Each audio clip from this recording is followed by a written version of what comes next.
Can you hear me, gang? Hello? Hello? Yeah, we're debating. No, we're not debating Kai Cenat. We're debating Kai Clips. I don't know his last name off the top of my head. I'm glad you guys can hear me.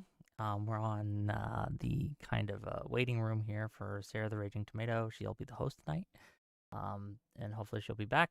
But yeah, I'm glad you guys are here. Welcome to the party. It's going to be a debate on whether or not the U.S. should have have birthright citizenship. So I agreed to this debate about 2 weeks ago, and silly me, I was like, I've had the legalistic debate so many times. That's kind of boring. I think we've settled that question. I've won every time, by the way. Let's try the moral debate. And so I wanted to challenge myself. I should not have done that because events between now and then have distracted me. And I haven't been able to prep as I'd like, but we're gonna try. We're gonna give it a good go and see how it turns out. It could be terrible. Oh, you're live, by the way. Say hi to all. Hello, everybody. Hello. Hello. I was just explaining how we got where we are, and well, my mom and my dad met a really long time ago. I don't think they look. Their minds are too impressionable. We don't want to give them any ideas. I messaged Kai, let him know we were waiting on him. So, sure.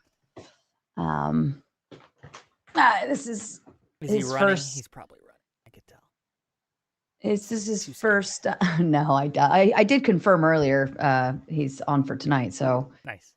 I send my confirmation messages out pretty early in the day. Make sure I get something back. So he should be here. And this is my first one-on-one I've hosted him on. So otherwise he's just joined open panel randomly. So I'm not familiar with his demeanor on being on time or anything. I guess we'll find out. No, he's typing.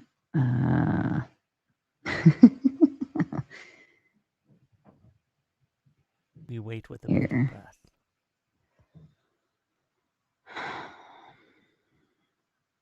You guys like the thumbnail, by the way?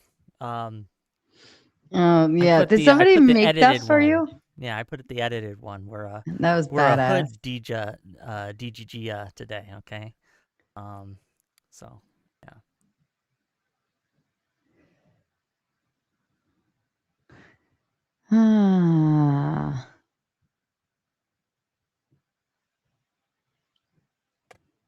Guys, if you want to give me hints or tips during the show, just throw me a super chat, and or if you want to distract me, throw me a super chat. Look,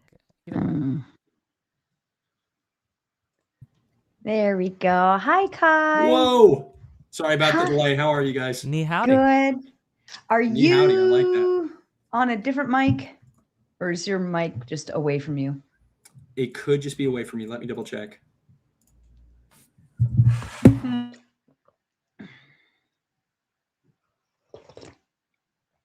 Oh, now we can't hear you at all. Yeah, you mute the mute button. It was on purpose. He doesn't want us to hear him. We're out of time. Are we better? I think so. Yeah, I think you might be. Okay. Uh-oh. Perfect. I don't know if it's just me. I think bring your like freezing up weird. You're only freezing on your end, or like on. I don't see you freezing. Okay, I think it's fine. It's like a stutter from the StreamYard. It's like a visual stutter, but I think I'm fine. Are you on Google Chrome? I am on Brave. That might be why. Google Chrome usually plays pretty well. Try that and see if that fixes it. And if not, then it doesn't matter and we'll just move on. But you're not freezing on our end. Okay, I'm just gonna go forward and see if it works fine, because it could just be the background layout. And then if it really messes up, I'll change something. Okay, fair enough. You do have the option if you want to connect in and dual stream. The button is in the top right corner. What? And you can plug in right to your channel if you want. No way.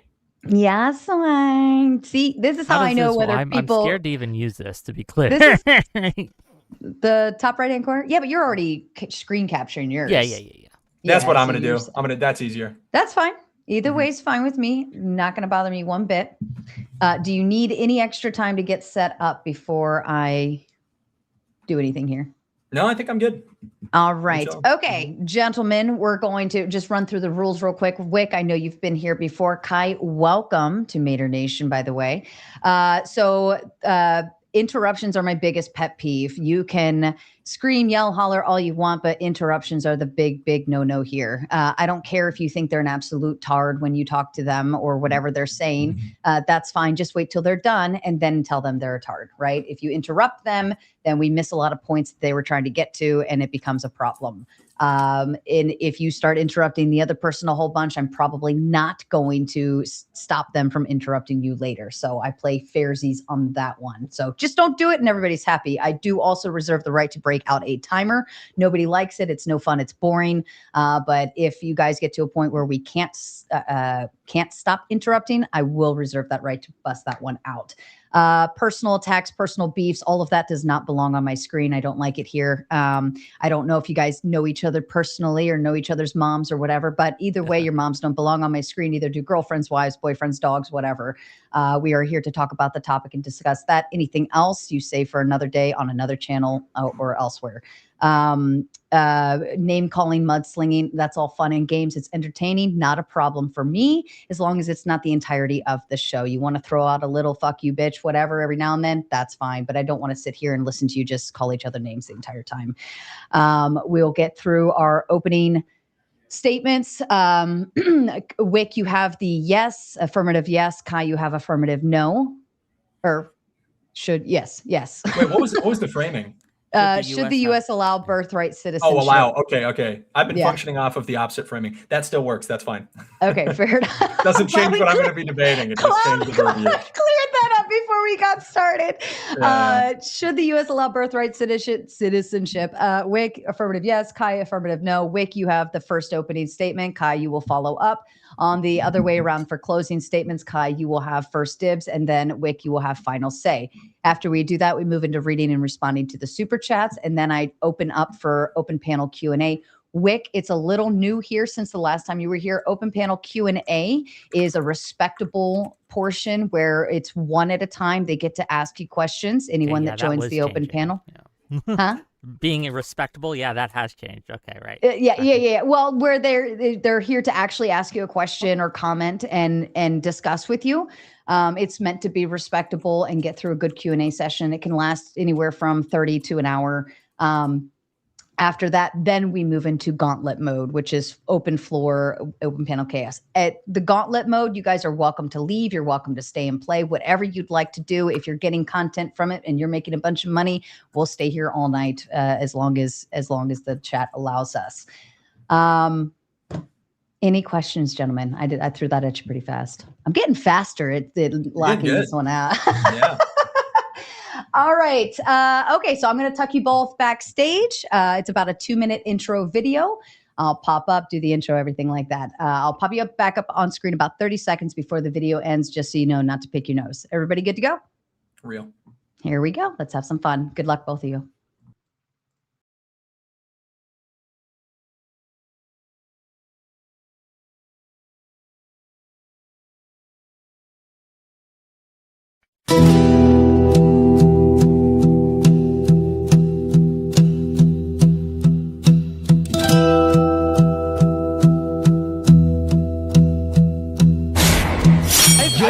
Generally, you said feminism is neutral. Here's what actually happened. The foundation of all money. I'm really mad that what difference does it make, right? What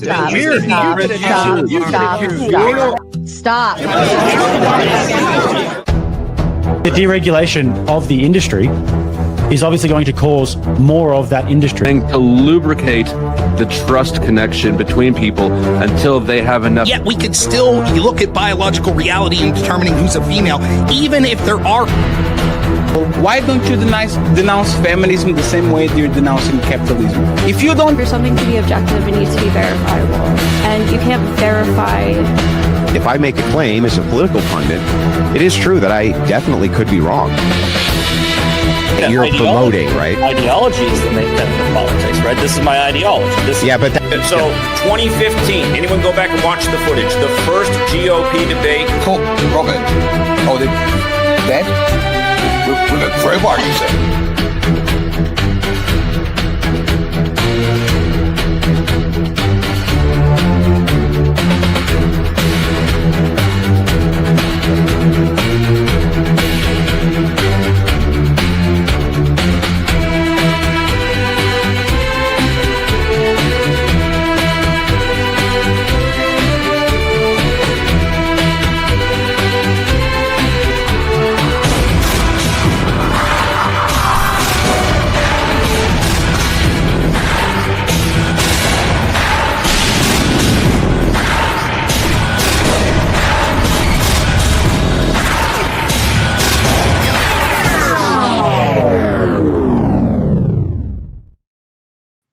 And good evening, ladies and gentlemen. Welcome back. I am Sarah, the Raging Tomato, bringing to you live another big debate between Whick TV and Kai Schwimmer here for his first time. Welcome, my friend, and welcome back, Whick. Tonight, the gentlemen will be debating, should the U.S. allow birthright citizenship? Whick, if you'd like to begin with your opening statement, please. Certainly. My position tonight is that the United States should have birthright citizenship. Not merely because it's the law, though it is. Not merely because it's constitutionally rooted, though it is. But because it is the correct rule for the kind of country America should be. At its core, birthright citizenship answers one simple question. What do we do with the children born here? Not what do we do think of their parents, not whether our immigration system is broken, not whether border enforcement should be stronger. These are real debates, but they are separate debates. The question here is whether a child born in the United States, raised under American law, shaped by American schools, American language, American culture, American obligations, and American civic life should be told, you are not really one of us. My answer is no. The strongest moral argument for birthright citizenship is that children should not inherit the sins of their fathers. If someone enters the country unlawfully, enforce the law against that adult. If someone overstays a visa, deal with that visa overstay. If an asylum law is being abused, reform asylum law. If people are exploiting tourist visas to give birth here, crack down on visa fraud and false statements. But a newborn has broken no law. A baby does not choose where its parents crossed, what paperwork they had, what visa expired, or what motives their parents had. Ending birthright citizenship says the legal status or conduct of the parent stains the child from the moment of birth. It creates inherited outsider status. It says your belonging is not based on your own life, your own country, your own relationship to the society you're born into, but on the status of your parents. That is not immigration enforcement. That is hereditary punishment. And I think that is profoundly un-American. America should not be a caste system. We should not have one child born in a hospital in Texas who is fully American because his parents had the right documents, and another child born in the same hospital, subject to the same laws, raised in the same neighborhoods, saying the same pledge in the same schools, who is told, you are something lesser. You are here, but not of here. That is a dangerous thing for a country to do, because ending birthright citizenship does not make these children disappear. They will still be born here. They will still grow up here. They'll still go to school here. They'll still speak our language, watch our media, work in our economy, and live in our communities. The only difference is that we would have chosen to build a country inside the country, a class of people physically present, culturally American, socially American, but legally alienated from the nation around them. That is a recipe for permanent division. Now, I understand the objections people raise. I get it. They say, what about anchor babies? Or what about birth tourism? But those concerns do not require ending birthright citizenship. First, and I think we should start here, the phrase anchor baby is misleading. A child born here does not magically legalize the parents. A U.S. citizen child cannot sponsor parents for lawful permanent residence until adulthood. And even then, immigration bars can still apply. So if the concern is that parents are using a child as an instant shield, that is mostly not how the system works. Second, if the concern is birth tourism, then target birth tourism. If someone lies on a visa application, prosecute visa fraud. If a business sells fraudulent birth tourism packages, shut it down. If consular officers suspect someone is coming only to give birth at a public expense, tighten visa screening. If hospitals are being left with unpaid bills, improve collection rules or require proof of payment arrangements for certain temporary visitors. There are many ways to address abuse without rewriting the citizenship status of every child born here. And that distinction matters. You do not burn down the principle because some people abuse the edges. You enforce the rules at the point of abuse. The abuse is adult conduct: fraud, unlawful entry, overstays, evasions, exploitation of the visa system. So address the adult conduct. Don't punish the child. If we're serious when we say we want immigrants to assimilate, birthright citizenship helps us with that. Assimilation is not just something immigrants do, it's something the country makes possible. You cannot tell people, become part of America, while also telling their children, no matter where you were born, no matter how thoroughly this country shapes you, you still do not fully belong. Birthright citizenship creates a clear path of belonging. It says your parents may have come from somewhere else, but you were born here. Your obligations are here. Your future is here. And this country claims you. That gives people a stake in the national project. It binds them to America instead of leaving them in a permanent waiting room. If you want assimilation, you should want clarity. You should want people born here to understand that this is their country, not some place they are merely allowed to linger in. A nation gets more loyalty by claiming its children than by rejecting them. There is also a national interest argument here. America can, frankly, use more citizens. We're an aging country. We need workers, taxpayers, entrepreneurs, soldiers, builders, caregivers, inventors, and most of all, families. We need people with a stake in the future of our country. A child born here is not a threat by default. That child has potential. That child can grow up to serve, work, build, pay taxes, start businesses, raise families of their own, and contribute to the American project. It is strange to look at a newborn and see a liability first, or a threat. A confident nation looks at children born inside its borders and sees future citizens, future contributors, future Americans. And finally, now that birthright citizenship has been the American rule for generations, changing it would not be a minor policy adjustment. It would be a fundamental shift in what citizenship means. We have built our systems, expectations, civic identity, all of this around the idea that America is not a bloodline nation. You do not need the right ancestry to be born American. You do not need your parents to pass some purity test. If you're born here and subject to our laws, you belong here. Once a country has spent generations telling people, if you were born here, you're one of us, ripping that away is not reform. It is a retreat from civic nationhood into inherited status. So yes, I support birthright citizenship. I support it because it is stable. I support it because it encourages assimilation. I support it because America benefits from more people who are fully invested in this country. But most of all, I support it because children should not inherit exclusion.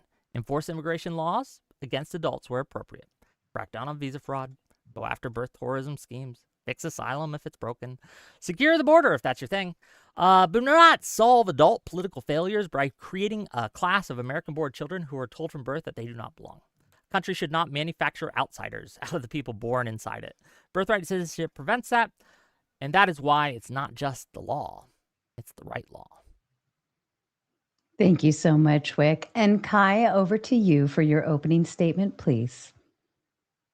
Terrific. Well, hey, thank you so much, Whick, for the opening statement. Thank you so much, Sarah, for having me. I want to take an interesting kind of dive into this issue of birthright citizenship, and I am staunchly in favor of its repeal and in alignment with the majority of the Western world to a policy rooted in the principle of jus sanguinis as opposed to jus soli, which is the citizenship extended through blood versus citizenship extended through soil. I think people, when we put them up to a couple tests of intuition, realize the basic fact, and it's interesting to hear that Whick has perhaps gone in the contrary direction, that individuals owe an allegiance, especially when they are born, primarily to their parents, and that allegiance is one that is extended oftentimes by their parents. This conversation obviously is going to center around a very specific group of individuals who, at least temporarily, are residing in the United States of America. Those are individuals who have immigrated here illegally, who are still, under the status quo, being granted citizenship, or their children, rather, are being granted citizenship in the status quo, despite the fact that their parents did something which broke a very important contract in crossing over to this nation to begin with. And I think this is where this conversation needs to begin. In order for a contract to truly be affirmed on solid ground, it matters a whole lot the means by which one enters the contract. If one is compelled into entry, if one is duped, if one is deceived, then obviously the contract becomes almost a fruit of a poisonous tree. It becomes something that has been entered into in an illegitimate way and should not be seen as reasonably legitimate as a contract entered into by two parties who are reasonably consenting to all of the facts and all of the parts of the contract. In the case of illegal immigration, you have individuals who cross illegally into the United States. They violate statutes of our law found in Section 8 of the U.S. Code, and very specifically undermine then the entire legal process, a legal process which, if functioning correctly, could reasonably, yes, extend birthright citizenship to the children of people who have resided here for a long time. Addressing the Constitution, because this is obviously something that comes up. The Supreme Court has never ruled specifically on the issue of, and you know, we'll go over, I'm sure, in this debate, the actual rulings from 1868, the ratification of the 14th Amendment, later on to Wong Kim Ark. Wong Kim Ark, which is kind of the precedent that we work from, stipulated very specifically that a birthright could be provided to the child of two immigrants who, first, were not illegal, and second, had been residing in the nation for several decades. We have not gone back to adjudicate whether or not the child of illegal immigrants has that same right as was provided to Wong Kim Ark. But we do, however, have cases historically, even post-1868, post-ratification of the 14th Amendment, where birthright citizenship was denied to certain immigrants. A woman had a child, you know, coming over on a boat from Ireland. She was taken to a U.S. hospital, and then the right of the child to become an American citizen, despite the fact that he was born on U.S. soil, was denied him by the government. This communicates to us that there is something more important than the soil upon which you are born. It also, and I love the fact that Whick has brought up the framing of Americanism, the framing of patriotism. It absolutely does undermine what it means to be an American if we believe that we just exist on a magic piece of soil. And I think one of the operative questions that is going to be very important in this debate is the question of the first moments of an individual's life. If a child is born here, they have a citizenship extended to them if their parents are immigrants from a foreign country. In the majority of cases, there is a citizenship that is extended to them. But it is not first American citizenship. It is the citizenship of the country that their parents have resided in for decades of their life, extended to them by the principle of jus soli. There are often fallacies that are parroted or brought up as questions by those who affirm birthright citizenship, the idea that we would be creating stateless citizens. I ask, why has that not been the case? Why is it the case that the majority of the Western world is able to recognize that birthright citizenship in the modern day simply is untenable? I would frame my argument, and I'll close with this, in two ways. First, under a framework of originalism, it seems very clear that automatic birthright extended to the children of illegal immigrants is absolutely not what the framers of the 14th Amendment, those who ratified it, nor the Supreme Court in 98, or the 18, I'm getting all the numbers mixed up, the Wong Kim Ark year, which I believe was 1898, if I'm not mistaken. It seems very clear that that was not the intent of the framers, neither of the 14th Amendment or the Supreme Court on the case, or as they ruled on the case Wong Kim Ark. Furthermore, and this is maybe the idealistic approach that I will take, you know, making a normative claim. It seems the way that our country has developed with the influx of immigrants who have seemingly refused assimilation and who ever, you know, decrease in the amount that they assimilate, their resistance increasing and increasing day by day, year by year, it simply seems untenable that we continue on the path that we are on. Whick and I could even in this debate agree that there is some legal right, or that there has been some legal right of individuals to have citizenship upon birth, even if their parents are illegal immigrants. I don't think that's a good ruling, but we could even agree that that is the case. But my argument would still stand that in today's day and age, it is an absolutely untenable prescription, and the status quo is unworkable. It subjects our politics to a kind of identity politics an appeal to certain ethnic and religious groups that undermines our democratic state, that undermines the values of Americans, and that was never once the express interest of individuals who lived through the ratification process and the century thereafter. Perfect. Thank you so much, Kai. As a kind reminder to the audience, both gentlemen, I believe, are streaming on their end. So please be sure to head over to their channels, like, subscribe, share, and of course, send them all of your money, please. Also, to remind you, we will be getting through the debate. We will move into closing statements. Then we will read and respond to your kind super chats. And then, of course, we will open up the panel. So if you have something to say or a question for either of the gentlemen, you will have your opportunity to jump here on panel and ask it. Gentlemen, I leave the floor open to you. So, well, first of all, thank you for being here. I don't know if you remember, we talked years ago very briefly. Yes, absolutely. I was just rewatching a stream where we were on a debate panel together. I do remember. I'm glad you remember. I do. I have a good memory for the most part, except for when it comes to debate. So I feel you on that. I think you got this one right? But for me, I'm happy to have the legal debate with you if you'd like, but I think that regardless of whether or not I'm correct on the legal side, I am, or you are, that doesn't answer the question of the debate, right? Because we can believe that laws have been justly decided, but still believe that those laws are incorrect or wrong. Are you with me so far on that? Yes. Can I add an amendment? I want to see if you agree amendment. with me. Okay. Can we ratify? Are we ratifying this amendment? Like, are we getting, we'll see. Congress? Okay, it'll take a 2/3 vote. So, it depends on what Sarah's thinking. Well, what I would say is that we should strive as much as it is possible as we enact policy to enact policy that reflects first, the way that it's being discussed by the officials who are voting on it, right? Like if I'm a legislator and I write some piece of legislation and I tell you it's going to do X thing, you should reasonably expect it to do X thing, and you could be reasonably upset if it does the opposite. Certainly, I'd agree to that. Perfect. Then I think for me, that's kind of it gives you an idea of my framing. I think that although it has been the case historically that, obviously if somebody's born here in the United States in the status quo, they have birthright citizenship extended to them. It seems very clear that was not the intent. And it seems very clear, especially in the original Congress that debated the issue, they had serious reservations about how many people this would extend to. And more importantly, and this is the operative word, the gravity, the extent of how many people would be affected by this and how it would shape U.S. policy. Because identity politics and interest politics are a very serious thing to consider when you're arguing in favor of enfranchising people from birth. I agree with you and your framing. But having read the debate that they had when they were ratifying initially the 14th Amendment, it was clear that many of them understood that if it were to be ratified, that it would extend to the Chinese, to gypsies, as they used at the time. I think the senator from the Pennsylvania, I believe at the time, even voted against it because he understood that if it were ratified, that you would be giving the children of people who had, as he put it, no loyalty to the state or the country.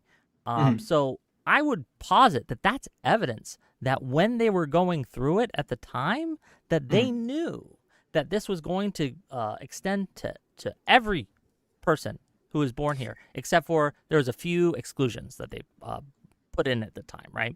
So they excluded... And these deal with political allegiance of American Indians, Yeah, and there were treaties at the time. It's a whole mess, okay? But they understood that this was to be given to all people, regardless of where they came from. And I think that, the history's clear on this. But again, I don't know if it particularly matters to me, right? I think that at the end of the day, what matters to me is, do we punish children for the sins of the parents? That's the operative question here, because you're right. There is an illegal immigrant problem in America, but I would never punish the child of a thief because their parents stole. I would never punish the child of a murderer. Well, let me finish. Because their parents committed murder. Why would I punish the child of an illegal immigrant because they came in across a border wrong? That seems immoral to me as a start Yeah. So, I mean, we do. I mean, there's plenty of. I want to get into that actually in a second. We do. So maybe How can you explain that? I want to. I just want to make sure that I don't get past one of the first things that you mentioned. My conflict here, and the conflict in the Congress, is not so much about what kind of person birthright citizenship would be extended to. It's more so about, again, the gravity and the extent. And this seems to be the case on the issue of immigration historically, time and time again, and why I think it's so important to repeal birthright citizenship.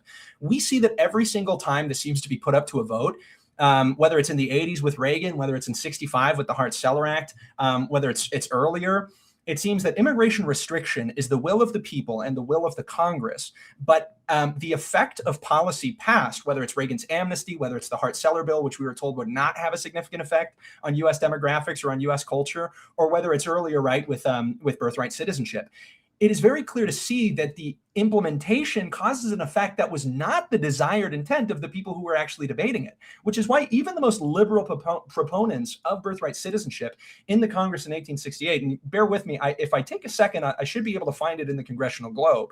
And if you have the specific part, let me know as well, because I've been going back and forth. It's a huge document. I don't have the specific quotes, man. Like it's huge. Well, I'm not asking you like to have that on the tip of your fingers. I really should have it here, and I had it earlier, but like you said, it's a huge document. Just flipping through it, I've lost my point. Of course. But what is very interesting here for me is that even the most liberal proponents of birthright citizenship, when they discuss, for instance, the immigration of the Chinese, and you're right to mention as well, there were others who, I forget where it was, Maryland or something, that had a particular problem with gypsies. Of course, like in Utah or California, yes. Pennsylvania, that's what it was.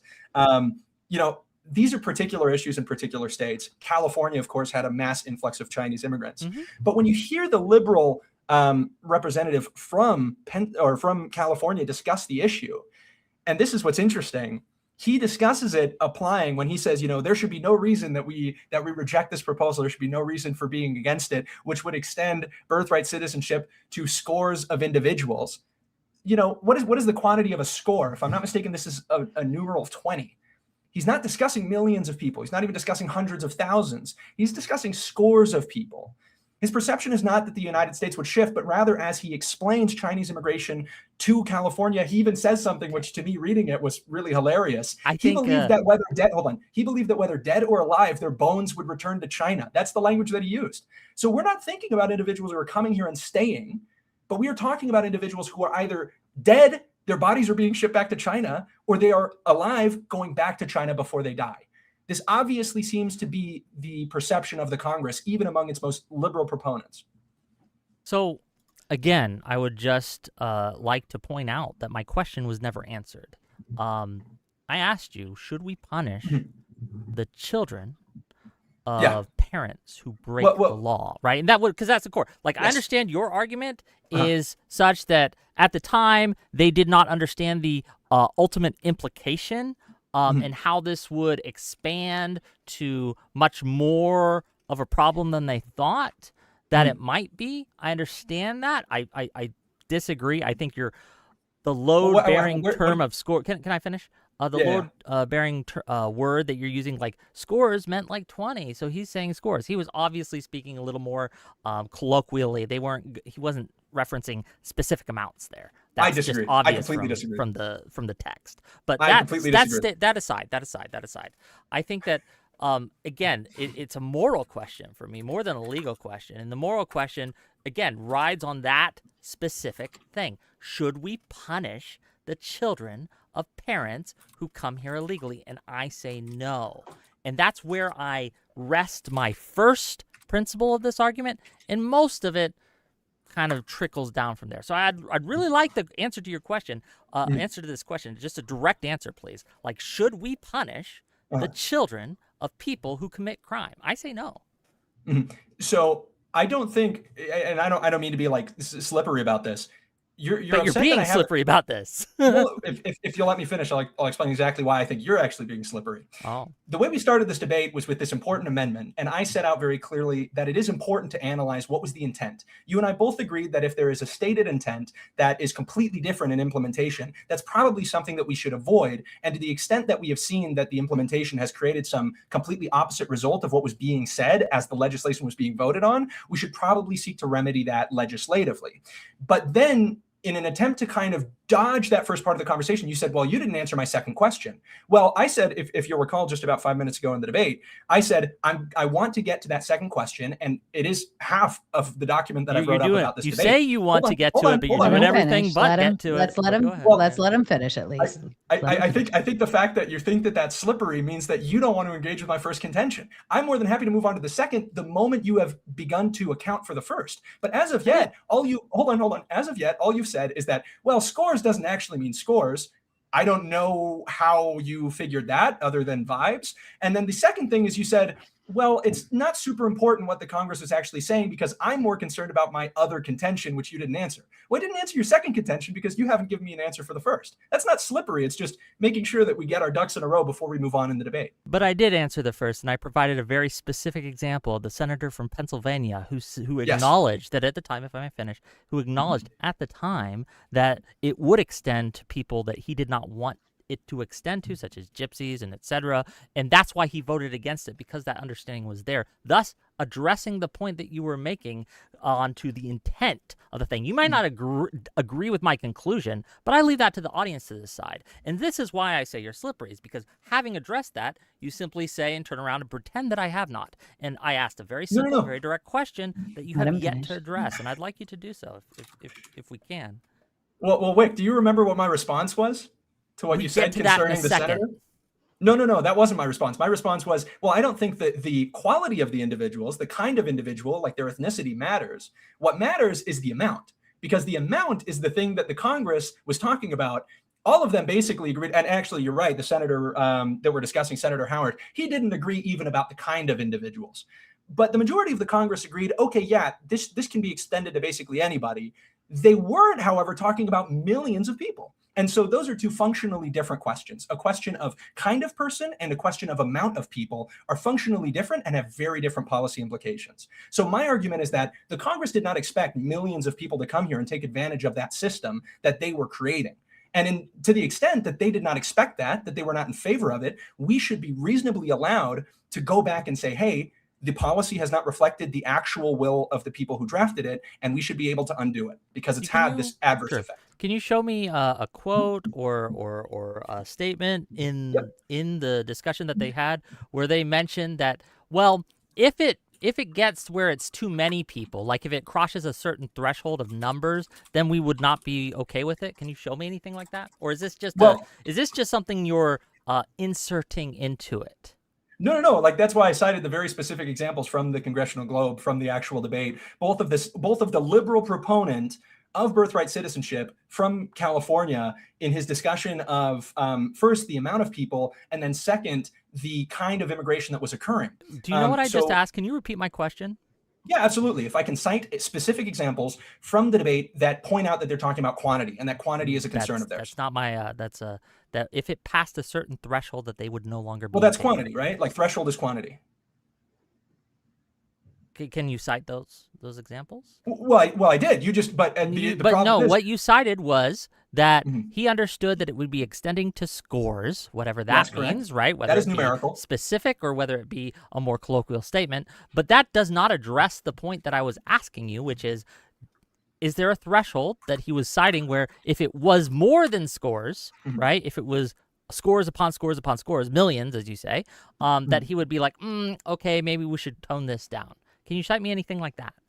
Yeah, let me see if I can pull it up from the Congressional and I just Globe want to, itself. as you're looking, I just want to remind the audience that my very simple question he's continually running from of should we punish the children for the sins of their parents? It's a very simple question. Whick, like in the most sincere way possible. Go ahead. I don't think anybody perceives me trying to address one point before we get off to the second as an attempt to run. It's simply the way that you do a debate. I'll let the audience you address one point, then you can get to the next. Okay. And by the way, if you could help, because I think it's good if we have both of us have the Congressional Globe pulled up. I don't have to help you make your argument, sir. No, I'm not asking you to. Hold on. It's not making my argument. The congressional record is what it is. You know, it's not as if it's a pro or against draft. It's just the arguments of the Congress. You don't have to make my argument for me. You're just helping me, because this is, I mean, we both agree that this is the debate the Congress had, right? This is a debate that Congress had, yes. And you've cited that very debate as well as I have, right? I have. So why are you hesitant to pull up the thing that we're both citing? Because why do you think that would help my it debate? exists. I can't find something that's not there. So you then are saying that there was not a discussion of the amount of immigrants. There was not a hesitancy by Senator John Conness. Sure, I want to specifically.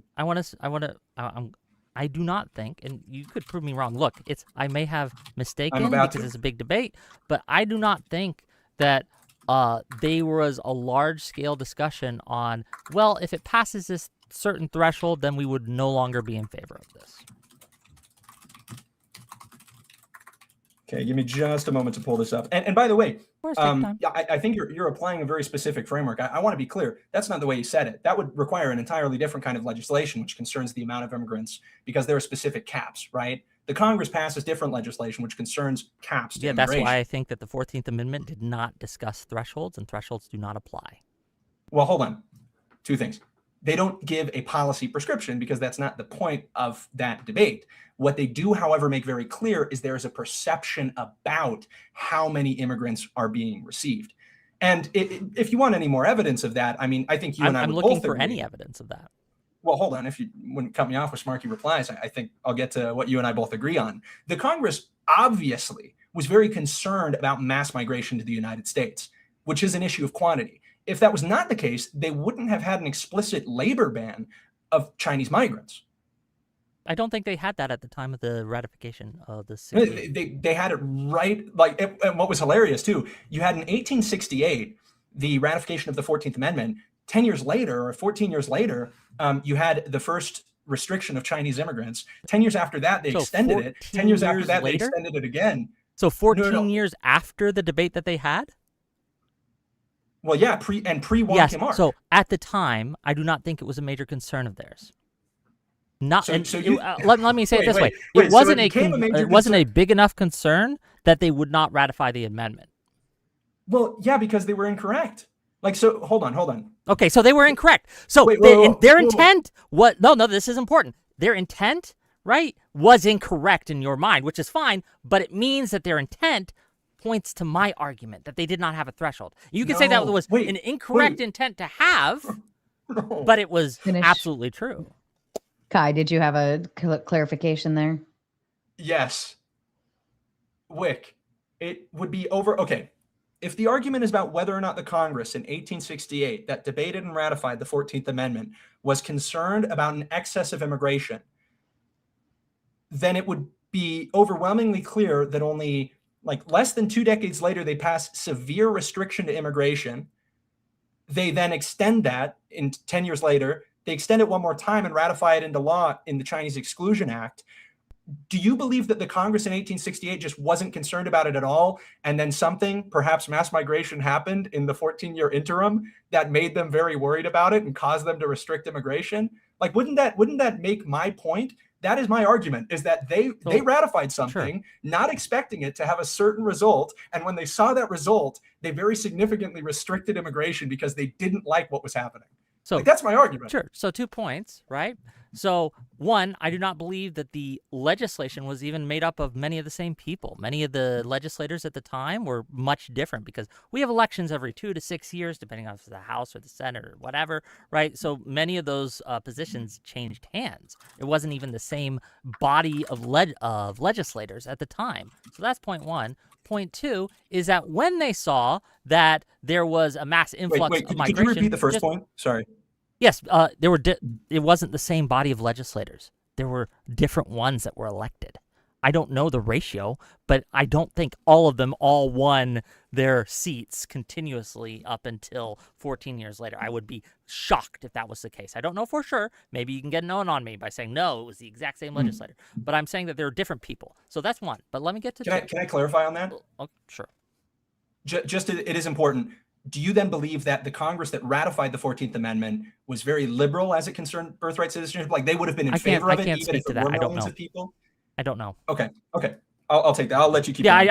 I just don't. That's fair. I do That's not fair. know the liberal versus Republican not liberal versus Republican is different at that time, but liberal versus conservative makeup of the legislator at the time. I just don't know that. That is a question I cannot honestly answer.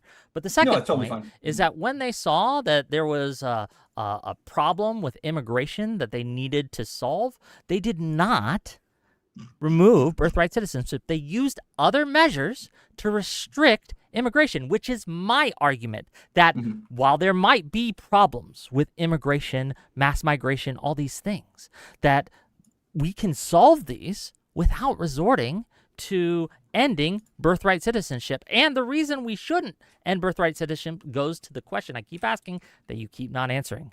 Should the children be punished for the sins of their fathers? Okay, so yeah, I guess just in an effort to actually move on to that next point, please. I think a couple things have happened here. I really wish I could pull this up from the Congressional Globe. Now I've even lost the freaking website I pulled up of the Congressional Globe. And if anybody has seen the website, you understand like how frustrating it is. It's trash to navigate. Yeah, it's trash to navigate. It's really hard. It is absolute trash to navigate because it's the primary source document and you have to scan through it. Anyway, so I brought up a clear example, and if anybody can pull this up, they'll see that I'm correct. I'm saying and representing accurately what was being said. Even the liberal proponents of birthright citizenship did not have the perspective that it would apply to hundreds of thousands of people the way that it does today. I don't believe that their opinions on that matter significantly changed, despite the fact that maybe they realized just how significant the change would be, and they attempted other means of restricting immigration. I think it's difficult because sometimes we have this perception that, well, Pandora's box has been opened, we can't go back. But I think the fact that there's never been a Supreme Court ruling on the issue of the children of illegal immigrants makes it easy, at least in that way, to change and not even amend, just for Congress to go in and specify what the qualifications for birthright citizenship are. You, however, in response to my argument, and I would say your framing, the framing that you wanted to see is, we're upset with immigration if there are this quantity. Well, that's not the way it's said. In fact, in a congressional debate like that, it would be kind of weird because this is a different policy issue of how many immigrants are coming in yearly. But their perceptions were very clear in statements like that of, and I believe he actually mentions a numerical value. The senator, I believe it's Conness from California, he mentions two things, and I want to repeat them because I think they both go very clearly to show that the quantity is important. First, that he believed that the Asians, and this was his argument against Senator Howard, who was an opponent, he said, well, look, don't worry about it because either dead or alive, their bones are returning to China. And so that's part of it. It's not a mass influx that stays here and has children and the children have children. It's a pretty steady stream. And there's a very consistent exchange of individuals like coming here and then leaving, which isn't the case in our current system. Second, as he referred to, he actually responds to Senator Howard, who had said, this will not, of course, apply to the children of, what is it, foreign diplomats. What are the other words that he uses? Aliens or... I'm familiar with the quote, but I can't, I don't have it up. You know the one I'm talking about. I know what you're talking about, yes. But it basically says everyone except for this group, and this group is foreign diplomats, the sons of, ambassadors, stuff like that. Precisely. And so in response as well, he says, I see no reason to oppose this legislation, which will apply to a couple scores. I think he says that. I think I'll go 50-50 because I don't have the congressional record in front of me. I believe he says a couple scores or a handful of scores. Now, your rejection of that was totally vibes-based. It was, well, he's speaking in general terms. Well, even if he's speaking in general terms, a score is a very low numerical value. You cannot extrapolate 100,000 people from scores of individuals. That would be like saying a policy that, applies to dozens of individuals. A dozen is not comparable to thousands. It's not comparable to 10,000. And I think Senator Conness, I believe, is who it was that used that specific language, I think makes very clear that his perception does not deal with the mass amount of immigration that we are feeling now. But I think that about sums up the first point. I think, would you agree that maybe the Congress at the time did not anticipate that so many people would take advantage of birthright citizenship? Sure. Terrific. Now, but simply because they may not have anticipated it, Mm-hmm. I don't know if they did or not. It's possible, but it's also possible that they did not see it as something that was an insolvable problem, so they put it in place knowing that as things go and we have a whole system in place to make adjustments, make new laws, make new other adjustments, even to the Constitution, new amendments, that they could fix it as they went. You concede to that, just so we can. Terrific. That's actually what I'm trying to do right now. Is I'm trying to use that process that they established to use the Congress to But fix this also particular thing. just to really hammer it home. Again, the intent at the time, they understood that this would apply to everyone except for very specific groups, even to gypsies, to Chinese immigrants, to everyone, right? Italians, all these people. So, yeah. Yeah, it would apply to them all, but I would argue a far lower quantity was their expectation. And so then my argument would be, we have a moral justification, at least to the extent that we seek to represent the will of the people, to look at a policy which has not had the intended effect and remedy that to the best extent possible. And then that leads to your second point. Should children suffer for the sins of their fathers? Well, there are many ways in which they do that. When a parent No, not suffer. Be punished. Well, I think most punishment, causes some kind of suffering, but I'll be more specific in my language.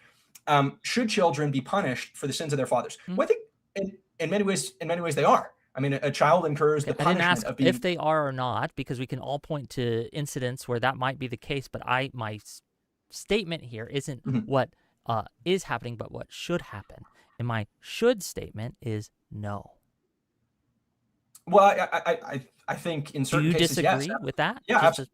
I mean, as a religious principle, no, and that's easier to adjudicate because specifically like sin or virtue, this is something that is very easily attributable to just one. As a legal thing, you should not punish legally a child because their parents committed a crime. I think it depends entirely on the way that the consequences felt. Can you give me an example of where you think it would be legally justified, or we should put into law where a child should be punished legally because their father or their mother committed a crime? Can you give me a good example of when you think that would be appropriate? Yeah, and you may actually disagree with my framing here, but this is the way that I'm understanding it. If a parent, for instance, acquires a piece of property and they do so illegally, the child grows up in that house. This is, the thing that they depend on. They have no other protection. This is the place that they have grown up. It is their cherished home. The parent, however, having entered into, some contract illegally, or maybe even just breaking the stipulations of the contract, has the home stripped from them. And the child and the parent together are forced to be homeless. The child is being punished for something that the child had never done. But I don't think there's any other way of applying the penalty that actually establishes a kind of justice in our legal system, other than holding the parent responsible and realizing that, unfortunately, that also extends to the child. So the problem with this framing, though, is that we are not stripping the home from the child. The child does not own that home. The child does not have that home. He may have stayed in that home. He may have lived in that home, but he is not losing something that he would otherwise gained. You would agree with me that the way that birthright citizenship has been applied in this nation for generations now has been that when you are born here on jus soli, as you said, right? If you're born on American soil, you are granted citizenship. And to strip away birthright citizenship means that you are stripping away something that these people have now. It's taking away something that exists. You wouldn't have a much stronger argument if we did not have generations of this being applied in this way. And to be clear, the Supreme Court has often made rulings on laws that are iffy because by removing that law, it would create such an administrative burden or create such a problem on things, on the way that things have been done for so long, that they simply allow that law to stand because they recognize that by stripping away common practices in many cases can have undue burdens upon people. So my argument today, or one of my arguments today, is that we should not punish the children of illegal immigrants by stripping away birthright citizenship from them. I don't think that's in our interest. And in fact, I'll make a positive claim here, or a positive argument for why we should grant them this. Well, let me ask you this. Is it, well, I don't even know your stance on this, actually. What is your stance on immigration in general? Are you just against all immigration? Should we just close our borders entirely, or are you in favor of some immigration? What's your stance here? I'm doing this in good faith. I'm trying. I don't know. Yeah, of course. So, yeah. Absolutely. I'm in favor of a net zero policy. I think that if we can have deportations occurring of especially individuals who have crossed in the last 5 years illegally, if we have those deportations occurring, I think we can prioritize O1 visas and heavily vetted marriage visas in terms of bringing. So net zero means we have like the amount of going out through deportations is equal to the amount coming in through visas and all these things. That's your current stance. Now, is this a stance just based on the current status of, like, you think there are too many right now and we need to reduce, or we need to kind of keep that number stable for a while? Or is this more of a principle thing that you think that immigration in and of itself should remain net zero, I guess, is the term you use? Which is it? Yeah, not to belabor everybody with the whole debate about immigration. When I do debate immigration, I typically put it into 3 points. I think that there are unfortunate economic effects, whether there's a difficult moral question, which is that I think a lot of immigrants are being abused. I think that it challenges the idea of citizenship and the idea of Americanism by reducing it to simply economic factors. And I think there's an electoral question to be understood as well. Those would be my principal reasons for objecting to an increase in immigration right now. Okay, but in the future, you might say if the circumstances were to change, you have no objection to us adjusting, so you have a net positive immigration. Yeah. I mean, Okay, I can't predict the future. If there was some situation that warranted that. My argument right now is that America is an aging nation, that we are needing an influx of new bodies. The birth rate, as you know, is declining, and this isn't just an American problem. To be clear, this is global. No country that I can think of off the top of my head, or most countries are in the similar state. We are in a crisis right now, and I think that in order to help us be as great as a nation as we have always been, that we need this influx of new blood. And I would argue that by extending birthright citizenship, that is one of the best ways in order to increase our population, because it gives a buy-in to the people who are born here. It gives them a sense of loyalty to our cause, right? Does that make sense? Loyalty in what sense, and to what cause? Sure. To the American cause, to the American project, right? To the American culture. Like how defined? Okay. Well, I wrote this down because I knew this would come up. Okay, I would argue that American culture is civic in nature, right? It's built on pluralism. Okay. Can I ask? We have a notion. Just to clarify, do you believe that's always been the case, or that it's currently the case and should remain so? I think that it has been the case for a very long time, certainly post-Civil War. You can argue pre-Civil War, but I would say the Civil War fundamentally changed the country and what it was, right, in a lot of ways, right? You would agree with that? Okay. Yeah. So post-Civil War, we have, in general, been a culture built on pluralism, and that has increased and changed over the years, but it has gone towards that rather than away from it. And again, it's based on the belief that we have a shared commitment to liberty, self-government, equal citizenship, equal opportunity, and the idea that anyone, no matter whether you're Chinese, Japanese, Russian, German, you can all become an American. That is our shared culture, a large part of it at least. Do you disagree? Yes, I believe. Well, and there's a part of it which is just a historical disagreement, and then there's a part of it which is a disagreement in terms of a prescriptive claim or a normative claim about what we should be doing. The historical disagreement, which would be that I think the most consistent thing throughout all of U.S. history has been a pressure of nativism. It has been pressure to assimilate, and it seems that the standards, it seems rather that the likelihood of assimilation and the pressure to assimilate seems to be decreasing year by year. We have certain ways of marking that very specifically. For instance, language retention is higher now than it was 10 years ago into the second and third generations.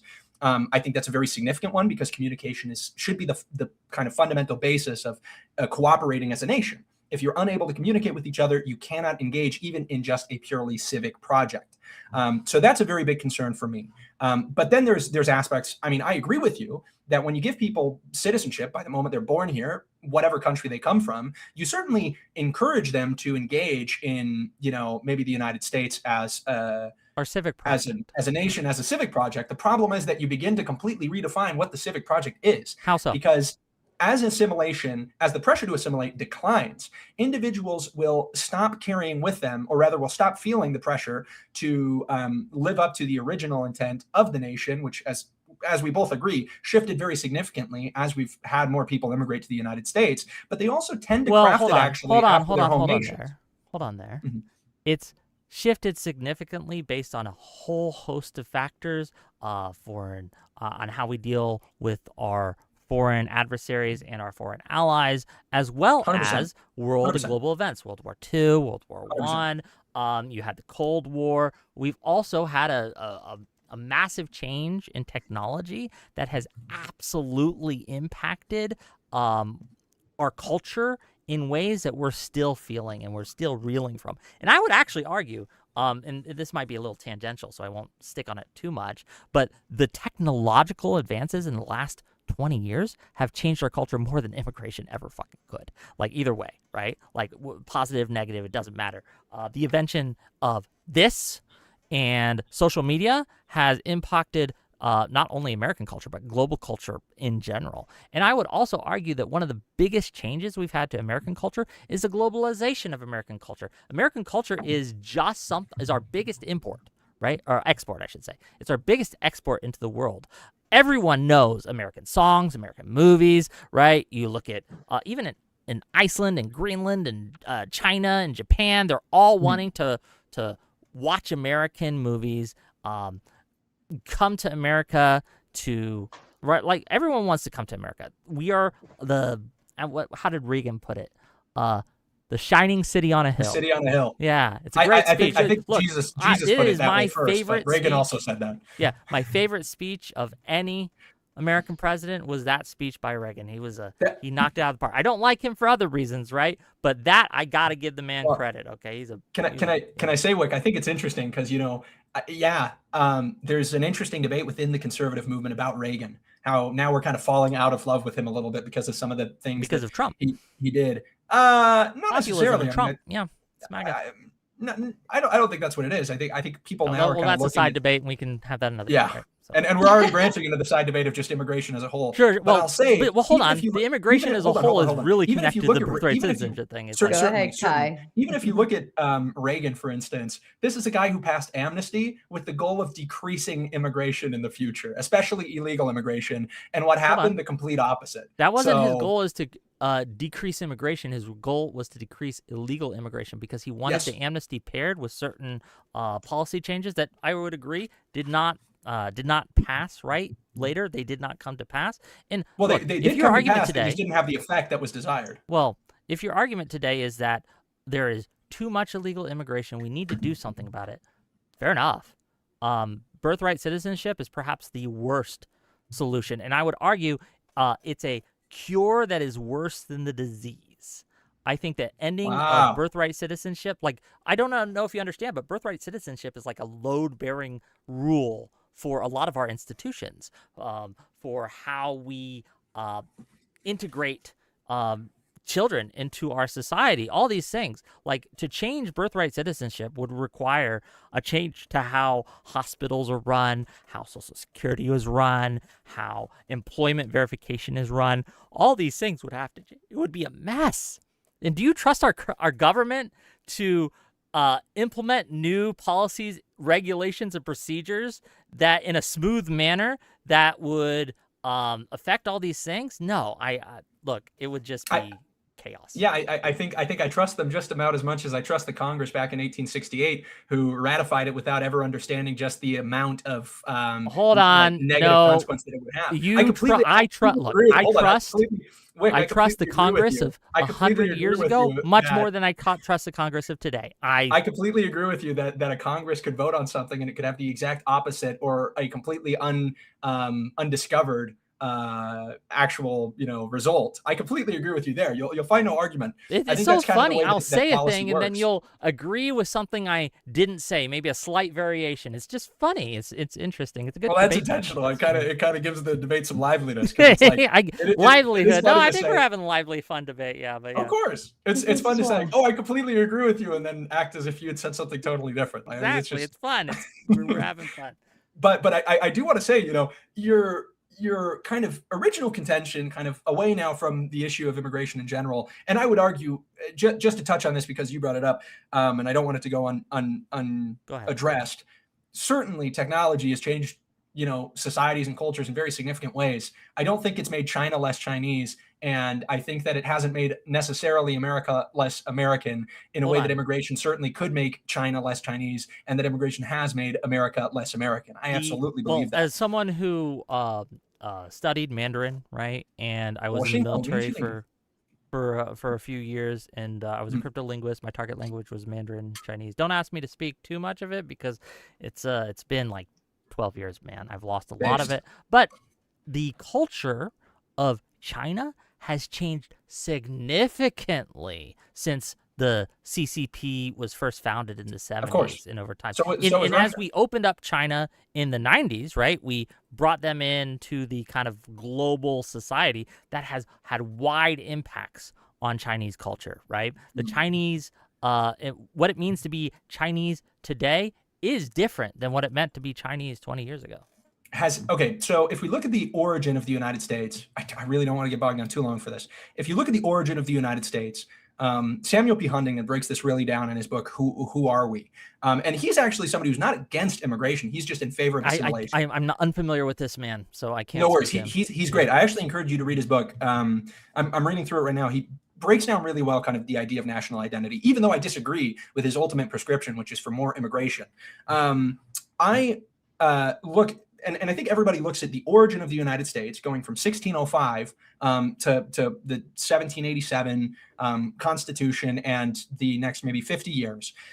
America was originally founded with unity on 4 distinct parts. The national identity of the United States originally was comprised of an ethnic unity, a racial unity, a religious unity, and a political or cultural unity. Now, over time, those different markers have gone decreasing.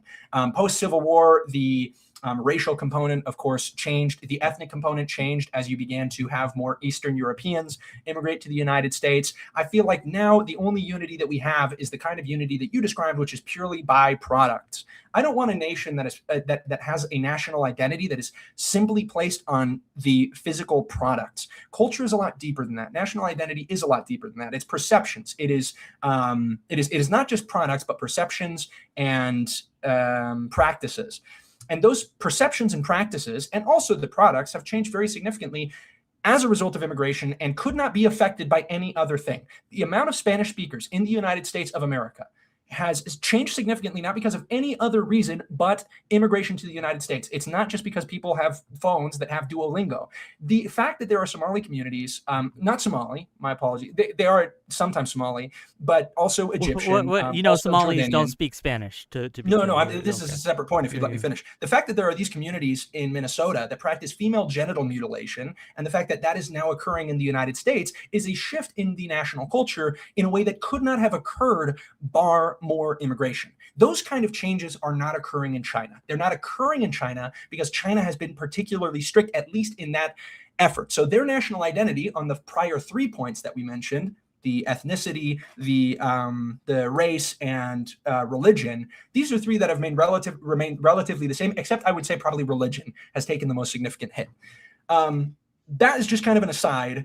And I would argue you've kind of set up a system that is now very dangerous because hold on. First of all, would you agree or disagree that the pressure to assimilate is in decline in the United States? It would depend on in what way. I think that assimilation might look different today than it did 20 to 30 to 40 to 50 years. But I think that there is a current national argument that we are having on whether or not we even want immigrants in the nation whatsoever. And immigrants are seeing this, and you would agree just on the face, if a country doesn't want you there, you're less likely to assimilate into the country itself, correct? Right? If you feel otherized to a greater extent than you did before, no, you absolutely would. think, if you feel otherized to a greater extent than you had before, you are less likely to want to be joining with that group. That's just human nature. That's just how that works, right? I think you're, so. Well, that was a question. Can I respond to the question? Well, it's not a question. I'm making an argument, and I'm going to continue with my argument. It was a rhetorical question. My apologies. It was, right. I think that when it comes to what we should be doing when it comes to assimilation is encouraging more of it. So you might be right that it is decreasing in certain ways. But my argument would be that by ending birthright citizenship, you would decrease it even more. It would be adding an extra barrier to assimilation that wasn't there before. If we want to increase assimilation, which I think we both do, maybe I'm wrong, then there are ways to do that by being more welcoming, by stop otherizing them, by stop sending ICE agents to terrorize their communities, right? I don't think that's the way. And I take great exception to your painting of our culture having changed because we have certain groups who practice what I consider abhorrent cultural practices. Female genital mutilization has not been normalized in any way, shape, or form in the United States. It just hasn't. I hope that hasn't entered into our culture. That is an anomaly that a very, very small percentage of people are practicing. I find it abhorrent. I think it should be illegal. I would be surprised if it wasn't. But yeah. It is actually. There haven't been any prosecutions, but it is illegal. Yeah. So, yeah. Well, how do you think assimilation worked before 1868? So assimilation worked before 1868 by jus soli. Because again, remember, our founders used British common law as the basis of the judicial system that we built. So we didn't just have birthright citizenship in 1868. We had it up until Dred Scott. And Dred Scott changed that. We had a whole fucking civil war. And then we wanted to reaffirm what are we going to do with these slaves, the children of slaves. And there's other reasons that we wanted to kind of reaffirm this and put it into the Constitution because it was never in the Constitution before, right? We didn't have any kind of citizenship test in the Constitution. But we do have court cases, right, going back to 1838, for example, that clearly state that they were using jus soli as a standard. Illegal immigrants from, I believe it was Italian, I believe. I could be wrong. But they stated because the child is born here and because it is under the protection, under our sovereign protection, because who's going to protect that child when robbers come in to steal or murderers come in to try to murder them? It will be our police force, right? So our military that protects them. Therefore, they owe us. Hold on, let me finish. Therefore, they owe us allegiance. They owe us their sovereigns an allegiance because it is our laws that protect them. It is our forces that protect them. That was the argument back in 1838, right? That was the standard back in way before the Civil War, right? Way before Dred Scott. So the birthright citizenship 14th Amendment that was ratified in 1868 was really a reaffirmation of that rather than something wholly new. So if I move to a foreign country as I'm a child, do I owe an allegiance to that country because I'm also protected by it? To some extent, but not as much as if you were born there. So if I was born in a country because you have and I moved the next day to a foreign country, what would make me more allegiant to the first than the second? So if you're talking about birth tourism, I would agree with you that you would have more allegiance to the country that you are raised in, right? That's just true. I can't deny that. However, if we I'm glad you can see that. Some people push that, and it's like I think that's no. I mean, it's just true, and I'm going to be honest throughout this whole thing, right? But that's problem. First of all, I don't know if it exactly is a problem because they still have, when they grow up, the burden to pay taxes, and that helps us, right? And I think it incentivizes them to come back and participate in our society and participate in our culture, and I like that. I think that we are made stronger by more people from different walks of life. That does not mean that all cultures are the same or all cultures are good. I want their culture to fundamentally shift to ours. And while yes, birthright citizenship or birthright tourism is a problem.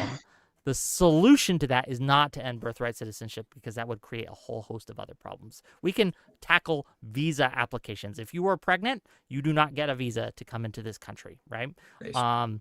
It won't solve the problem completely, but I think it will reduce the amounts that happen. And to be clear, the amounts that happen, and the best numbers I can find, and I think these for 2023, is like 36,000 births from birth tourism in 2023. That's like less than 1% of everything. It's just such a small problem. I'll say it's very likely an undercount, but even still, it's like for me there, it's a principle issue more than it is a quantity issue. If the quantity were higher, don't get me wrong, I think it'd be a lot worse. But yeah, it's kind of the principle. What I think is that jus sanguinis makes far more sense as a policy. I reject the idea that it would be so catastrophically difficult to change this, because most other Western countries, which have, by the way, a far more difficult system, or rather a far more bureaucratic system of social welfare. We're talking about Germany. We're talking about Ireland.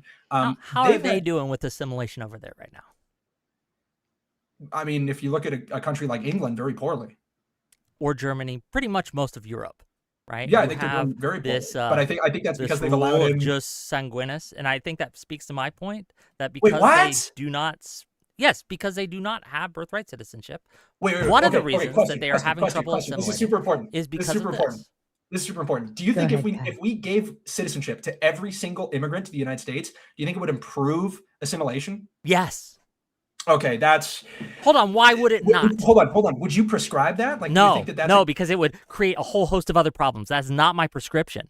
But the simple question, would it increase the rate of assimilation? Yeah, but we have other factors to include. But when it comes to birthright citizenship, if I may finish, if it comes to birthright citizenship, right, we're talking about children. We're talking about babies who are born. Yeah. And I think that does not have the same problems of giving an adult, a 30-year-old male who was raised in Russia or raised in India or raised in Somalia or raised in China or raised wherever, right, that isn't here, that has a different effect than giving it to a child who often is raised here, who is inundated into our culture, into our system, who is in every sense, legal and otherwise, American.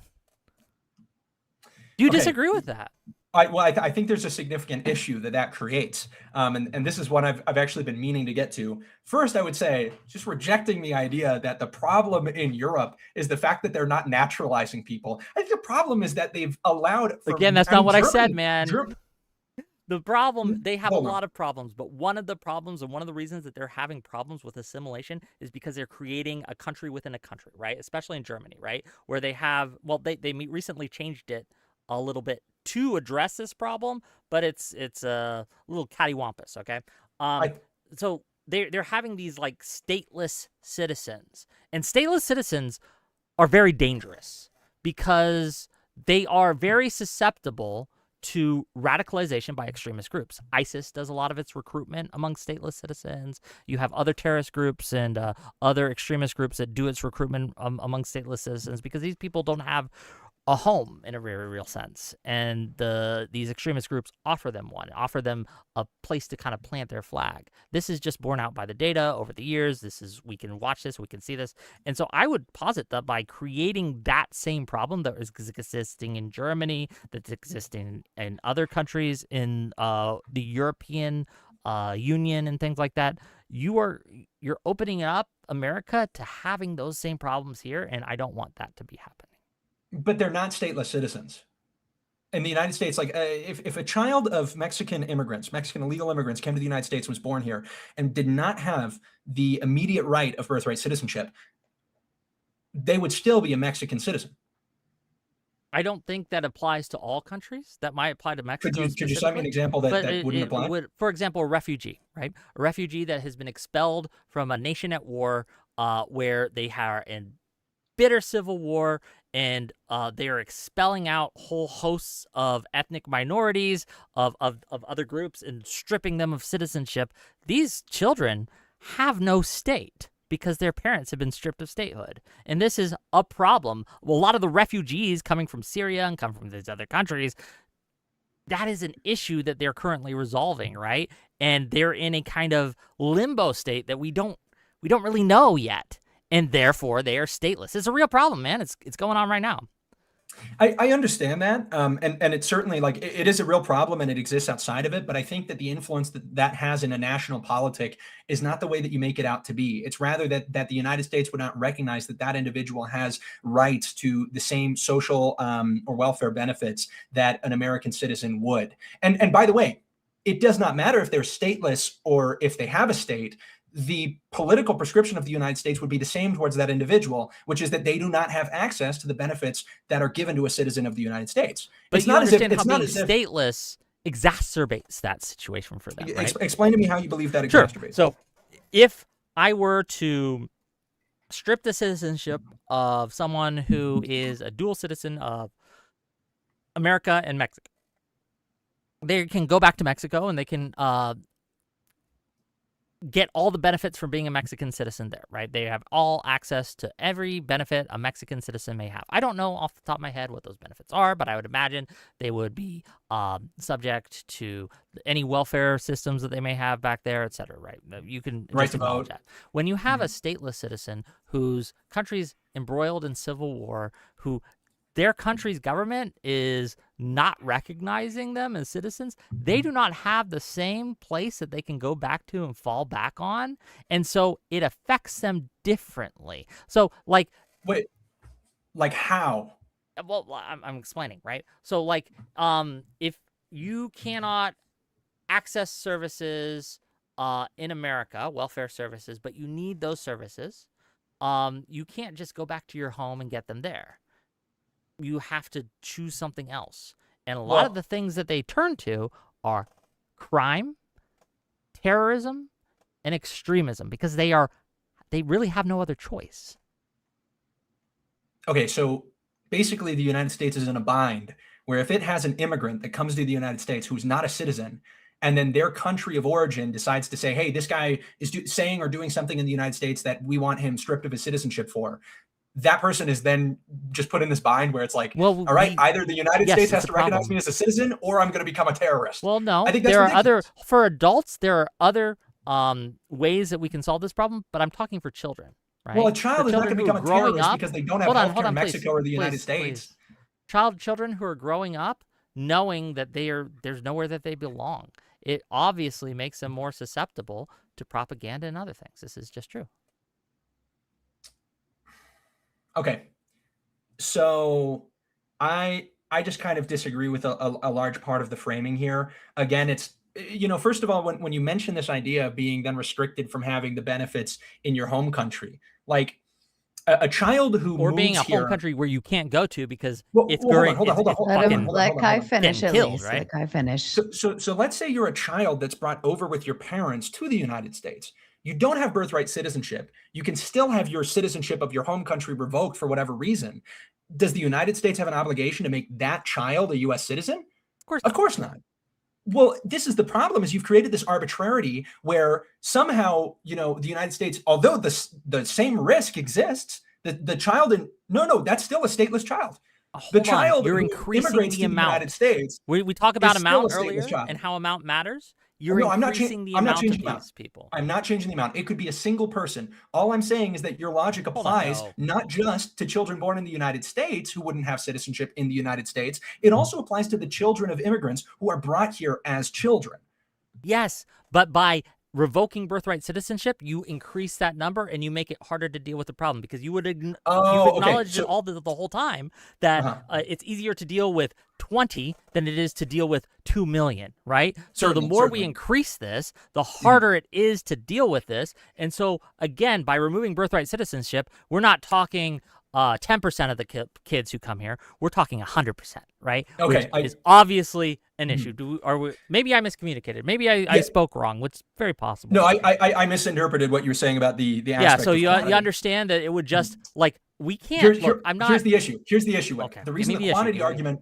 The reason the quantity argument doesn't work is because the amount of stateless people who would be coming here is so few in number. It's not just children of immigrants, because the children of immigrants born here in the United States still become citizens of their home countries. It's not as if every Mexican child or every child of Mexicans who is then born in the United States is a stateless citizen or is likely to become so. And it's not as if the United States is receiving millions of Syrians, at least not until this point. Germany is a different case, but the United States has never received millions of people or even hundreds of thousands, maybe hundreds of thousands, I don't know how it was during the Obama era, of people from foreign nations, right? So your argument about quantity, your argument of quantity does like not 10 million does not a year. Actually, Okay.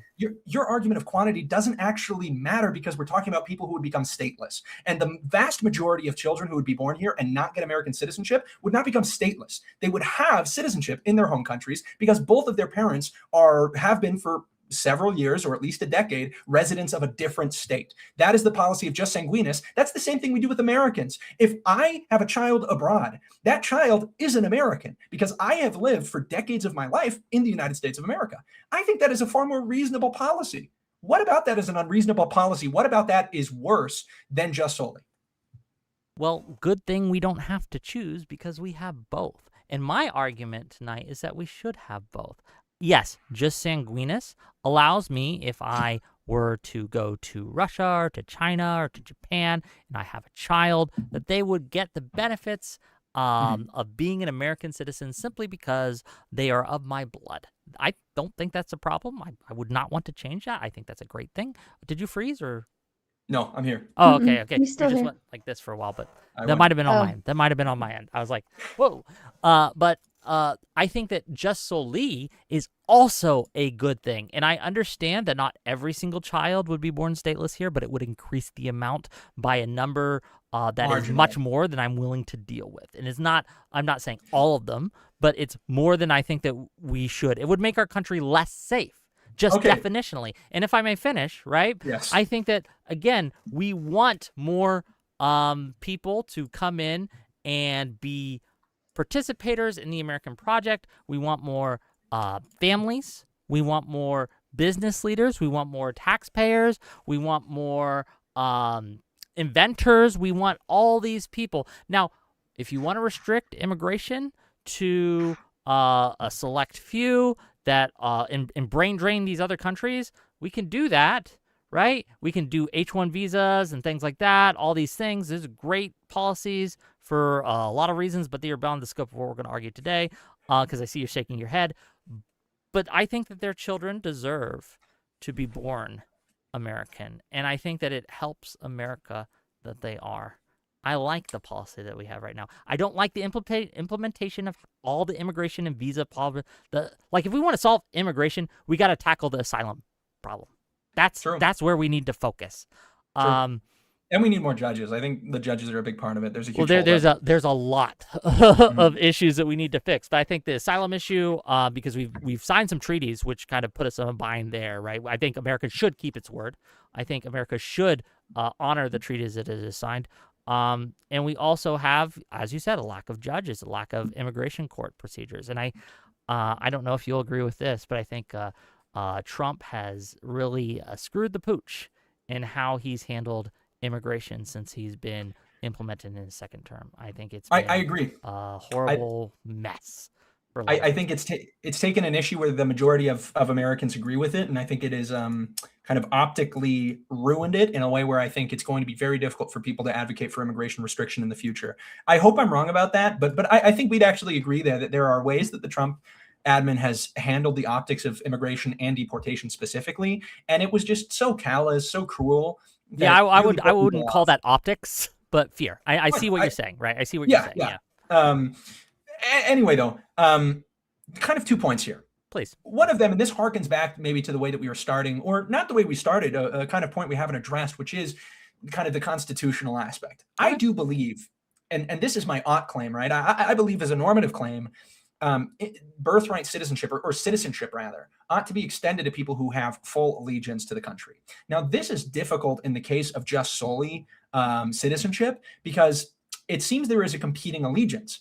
I believe, And it's been interesting because in your opening statement, you seem to disagree with this. You didn't say that explicitly, but you did disagree with the principle. I believe an individual as a child follows pretty closely in line with the allegiance of his parents. At least that's reasonable to expect. And I think in practice, it kind of ought to be that way. I think it presents a very cruel issue when you begin to divorce a child from his responsibility and allegiance to his parents and their allegiance, and you basically set up a child. You set up a child in a situation where they have the capacity to, like, by aiding their parents, become a treasonous actor in the United States. I think it's far easier to recognize that a child would likely fall in line with the allegiance of his parents, and that's, by the way, literally the case, because when we look at the way that citizenship is extended from the moment of birth. The first citizenship that an individual gains is the citizenship of their parents. It is not American citizenship. There are two competing citizenships here. And that, I think, is a very difficult issue because it presents a challenge to a complete allegiance. Now, if the parents, and this, by the way, in the original conversation, and I have it pulled up now if we need to go back and pull quotes, and for the benefit of everybody listening, I will cite specifically the things that I mentioned earlier in the debate as we close. We have the congressional record. It seems very clear that allegiance is a specific issue.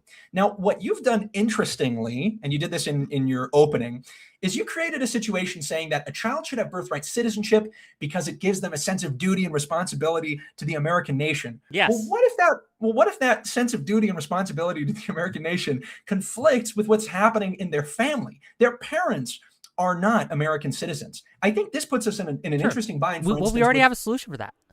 We already have solutions for that based into how we do this. We do not have. We can revoke our own citizenship. There's a term for it, and it's escaping me. Expatriation, right? But we have it's citizenship. Is it expatriation?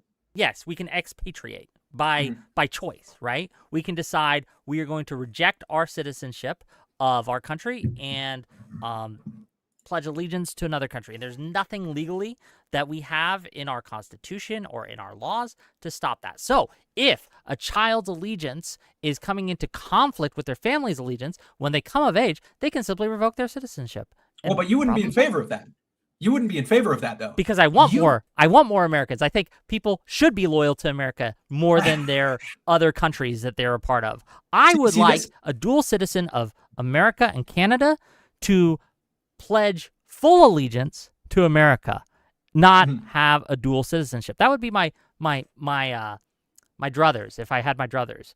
But our system, if our system allows for dual citizenship, I think that's fine overall. But if I were to, I'm an American first kind of guy, right? I'm a patriot in a lot of ways. I think America is the best country in the world. Our culture is the best in the world, despite problems, right? That I will admit that we have and have had in the past. I think that I want, when my country's interests come into conflict with any other country's interest, I want my country's interest to be put first. So if my country's interest comes into conflict with Russia's interest, I want my country's interest to come first. If my country's interest comes into conflict with Israel's interest, I want my country's interest to be put first. If my country's interest comes into conflict with Germans or the European Union's or Mexicans' interest, I want my country's interest to be put forth. And I think that that is done by, at the very start, by extending citizenship to any and all who are born within our borders, except for very edge cases, right? Like sons of diplomats and things like that. I think this is where it gets to like based liberal fascism of like, you know what, child, your parents may not be I don't know about fascism. That's a weird word. But you don't have responsibility to your family. Your first responsibility is to the American nation. If a child is born I would extend the citizenship to their parents too, if they were able to pass certain checks and tests and things.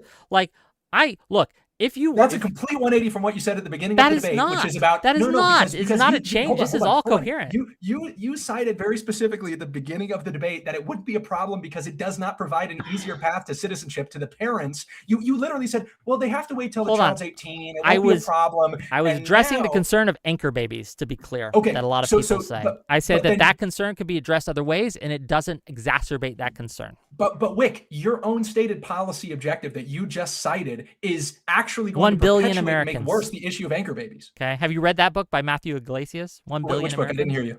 Have you read the book by Matthew Iglesias, 1 Billion Americans? No. You should. It's It interesting. sounds terrible. I don't A necessarily billion agree with all of it, Americans? but Oh, no. I like it because I think our culture is the best, and I want more people can you answer to the question, have our though? culture.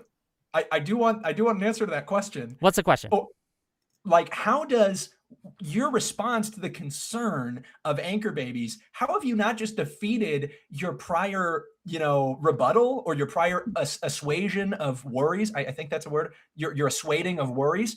How have you not just contradicted that by saying, well, I actually am in favor of extending citizenship to the parents of children who just become citizens by virtue of being born here? How does that not perpetuate the issue of anchor babies? Because I don't expect all my policy prescriptions to be put into place, and this is one of those things where I'm willing to compromise on. Politics is the art of the possible, and I understand that I'm not going to get everything I want here, and that's fine, and I'm willing to kind of cede that, and I understand that not all immigrants should be citizens. I will say that up front, right? There's a lot of reasons why we wouldn't want an illegal immigrant here to become a citizen if they're a criminal.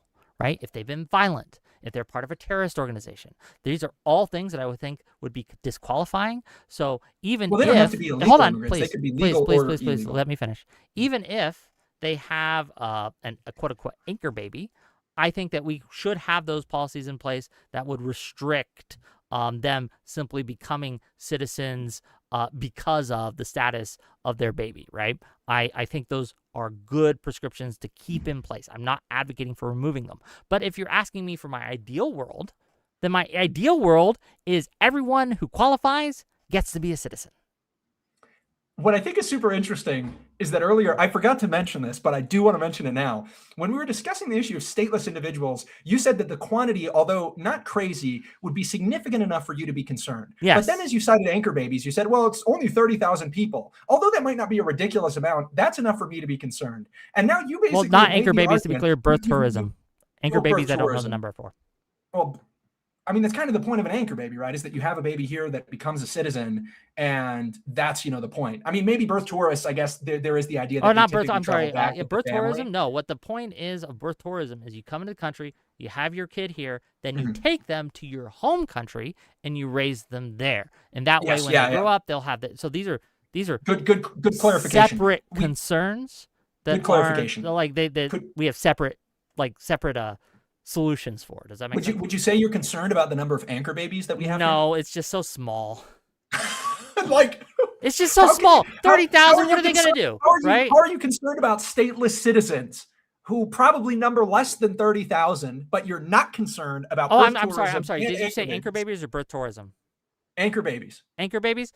No, because I think that they aren't significantly impacting our culture, nor are they significantly impacting our ability to deal with illegal immigrant parents that are criminals or violent. Okay, but Whick, if your policy, which you support, went through, which would make the parents of anchor babies American citizens, that would be the case. It would. And then oppose that policy if you want, but that does not address the issue of the debate, which is birthright citizenship. Well, you're right, but you're making these two-faced arguments. You're saying, they're not two-faced. These are they are entirely consistent. Go ahead, Kai.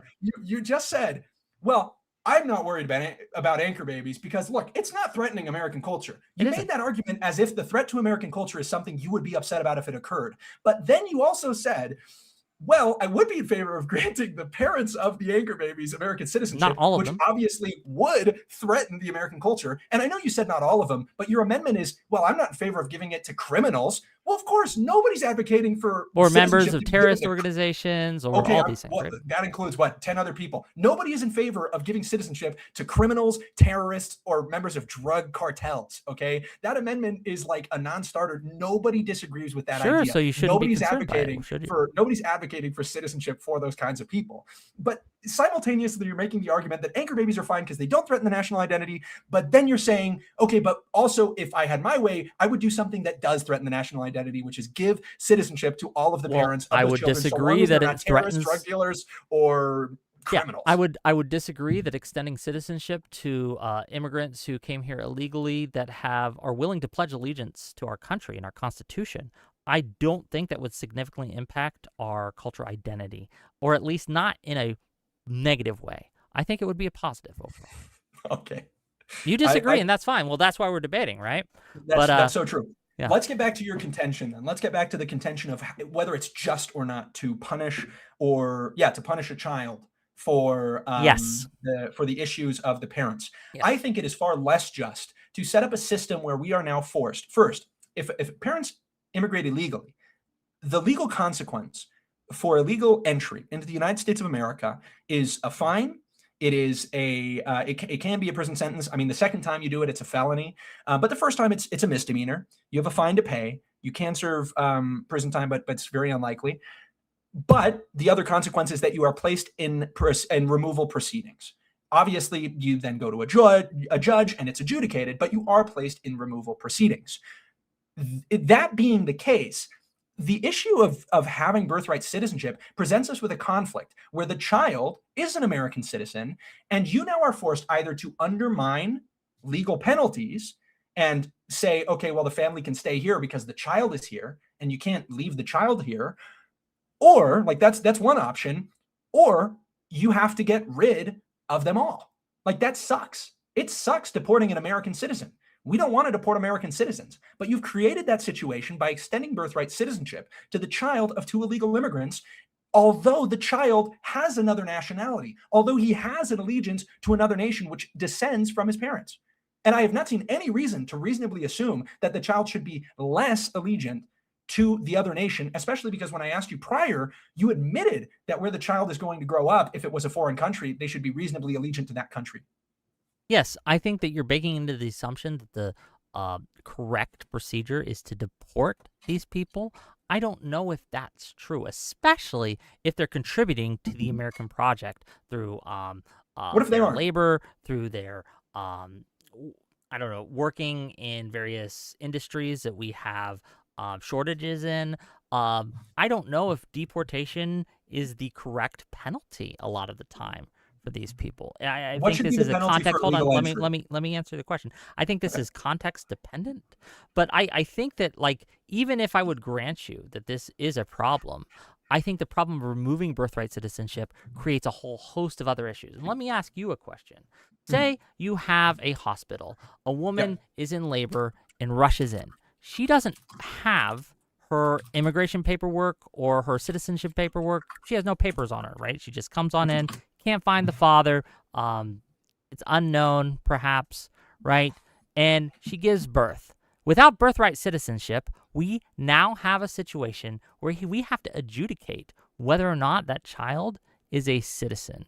Like, what sort of proof would be required to for the mother to have or to present in that case? A birth certificate alone would no longer be sufficient. We would have to set up a whole other system. And you can see how this could create even, and you've admitted before that we don't have enough immigration judges. So the caseload for these judges and for these cases would expand astronomically. So again, there might be problems with the current system. I am not saying that they're not. My argument is that the problems of the system that you are advocating for increase astronomically, exponentially. And that is just one of the issues that you have to address if you're going to change this policy. Perfect. And because we're dealing in terms of our ideal worlds, and we're now getting into kind of normative policy, my kind of ideal policy prescription doesn't have that problem at all, because there's a severe restriction in the amount of people who even enter the United States. We're not going to have a problem of needing to adjudicate how many people are birthright citizens, because first, we would apply it through just solely. Second, there'd be far fewer people entering the country. Third, people who have entered illegally would be deported with their... Oh, just sanguini. My apologies. Okay, because just solely, like, I agree with you. Okay, let's go. Right? No, just sanguini. I appreciate your correction there. So in my ideal world, that's not a problem at all, because there's less of an influx of individuals. But you can't just hand wave this away, because even in your ideal world where we have very, very few net zero immigration, we still have immigration, right? We still have visa holders and things like that. And so we would need a way to prove that someone who comes into a hospital is a citizen. And if they don't have paperwork, that's a problem. That's a perfect case. We know exactly who they are, because if they're here on a visa, they've come from a different country, and we know exactly what that country is. But we don't know if they're on a visa. They don't have their paperwork. But you just cite, okay, maybe you don't have it in the moment. You can find it. You know who the individual is. Yes, absolutely. If you have an individual's name, you can find a record of them in the United States. Are you going to track that person? What if they never come back?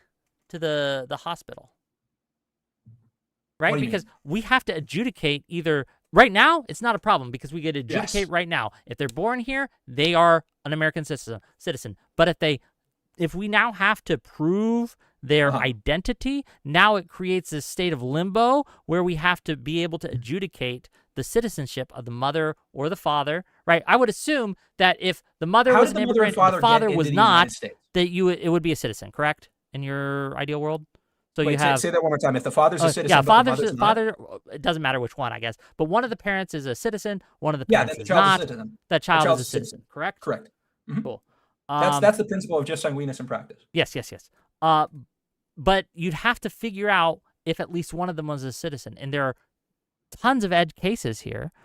Which you would not have access to paperwork because they go into labor suddenly, right? And they don't carry their paperwork on them. And they don't carry their and the citizenship mother paper on runs them. away. And you'd have to be able to adjudicate that. And who knows if they come back to the hospital? There's a million ways this can be abused, and a million ways which would just increase the court load. It would be a nightmare, man.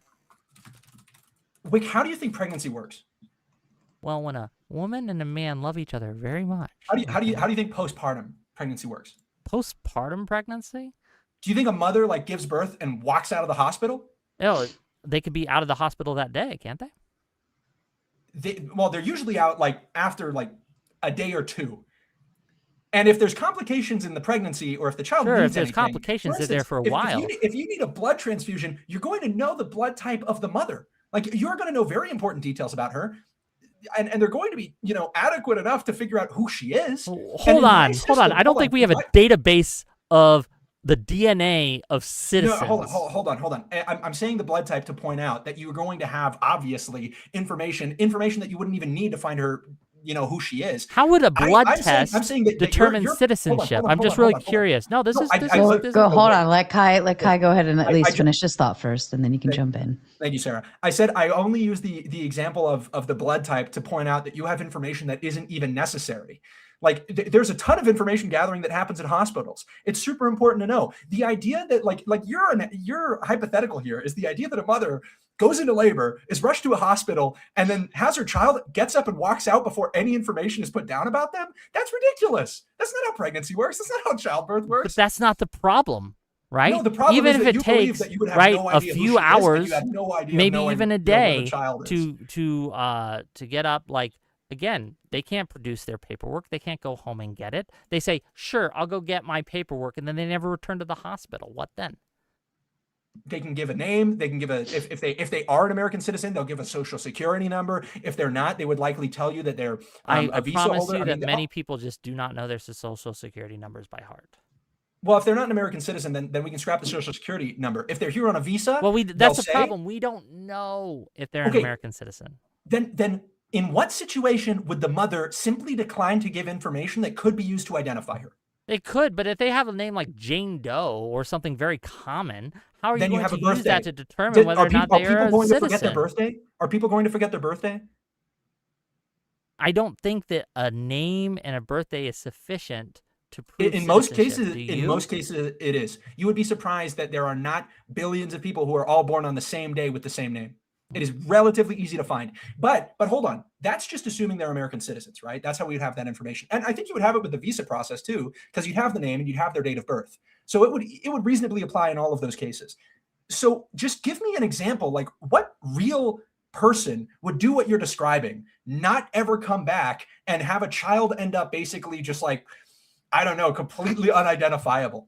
In what situation would that ever happen in real life? People do stupid things all the time, right? And people do make bad choices all the time. And people try to screw the system all the time. There's plenty of cases where they would not want to pay for their insurance or pay for the hospital bills. So they would probably skip town in a lot of ways, right? And they might be even citizens in that case, but they don't want to be tracked in how they pay. It just creates too many edge cases, and I don't think it's a good reason, or I haven't been provided a good reason to increase the bureaucracy in order to remove a load-bearing rule of birthright citizenship. just haven't. I think your estimation that this is going to create just a class of individuals who are never identified in the U.S. system. It would increase the number. Their There mother would be ran more off than after there giving is birth. now. I think it would be significantly less than the number of anchor babies and birth tourism that occurs. Allow me to interrupt for just a moment, gentlemen. You got about 15 more minutes left. So if there's any kind of last minute points you really want to drill in, now would be the time. And then we will send out the link for open panel and we'll get to the end of everything. Go ahead. I do have important things that I want to ask. Me too, but Okay. Go ahead. I'll let you go first. Yeah, I'll just say again, this kind of liberal fascism of you must subject yourself to the will of the state. The child serves the state and not his parents. I mean, you have argued that you would prefer that the child defer to the American nation, even if their parents are illegal immigrants. Yes. Does a child of illegal immigrants have a responsibility to turn their parents in? No. Why not? I don't. Well, because it's against the U.S. interest to hide people who are illegally in the country. Illegal immigration, being an illegal immigrant is a misdemeanor. I don't think that a child has. Hold on. But actually and intentionally hiding the fact that you are harboring them or that you know where they are. Hold on. Are you suggesting a child is harboring their parents? No, but knowing specifically that people are illegal and not reporting it intentionally. I don't think a minor has the same responsibilities as an adult. I don't think we should subject children to the same responsibilities that we subject adults to. So I don't think that a minor, a 3-year-old, a 6-year-old, someone who is just born, right, has any kind of responsibility to turn in their parents. That's absurd. So and 18, I guess I would 18, just ask you, do we have a moral obligation to help refugees? I think it depends. I think it entirely depends. I don't think that it is tenable to help every refugee. I think it is morally good, but I don't think it is an obligation of the United States to help every refugee. So I'm gonna read you a quote, and this is from Elder Patrick Kieran of the 70, and this is back in May. Right before. Hold on. Can I get my statement out without? If you can answer my question, and then you can attempt to use my faith against me in this argument. I'm not using your faith against me. I'm also right of the faith, right? So you're a member of the Church of Jesus Christ of Latter-day Saints. Yes, I served a mission. I went to. Well, I won't tell you where because people are asking. Well, China. But yeah. Huh? Taiwan, probably. No. It was in the States. It's stateside. I was in the military. You were speaking Mandarin stateside?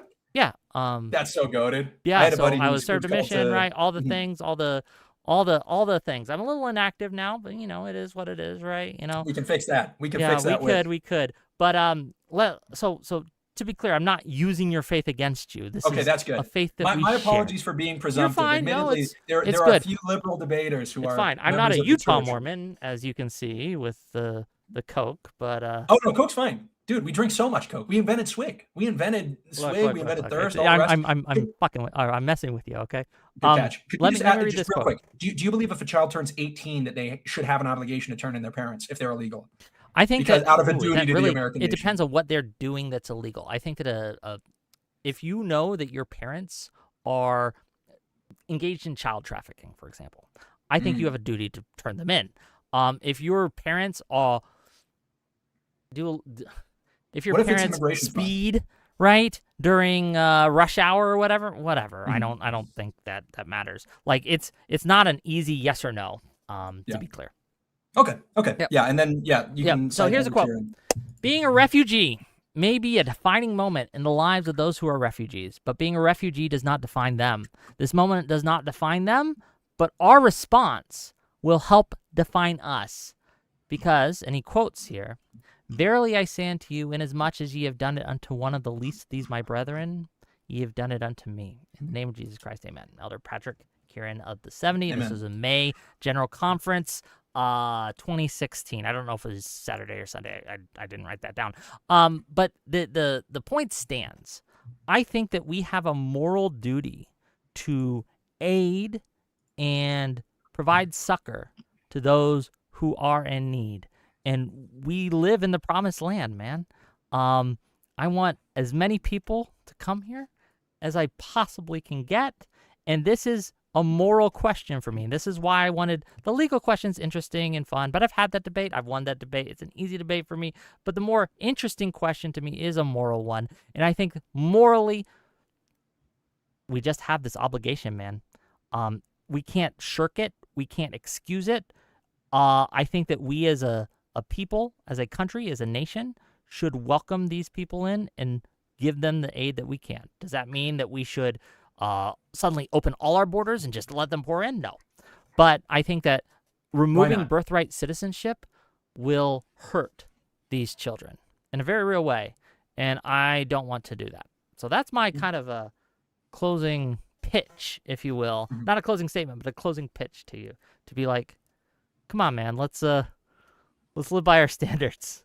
Can I ask, what is the limiting principle? Why would you not? I think that at the point where it's providing, I'll give you a limiting principle, and I can't give you the exact line here, right? But at the point where it begins to negatively impact us so much that we are unable to care for our own, then we could probably have a different discussion. But I don't think we are anywhere near that point. And I think that we have an abundance of wealth, resources, and riches in America, even under Trump, that we can extend to others. And it will, to be clear, benefit us overall. I think it will be a net gain and a net good for our country.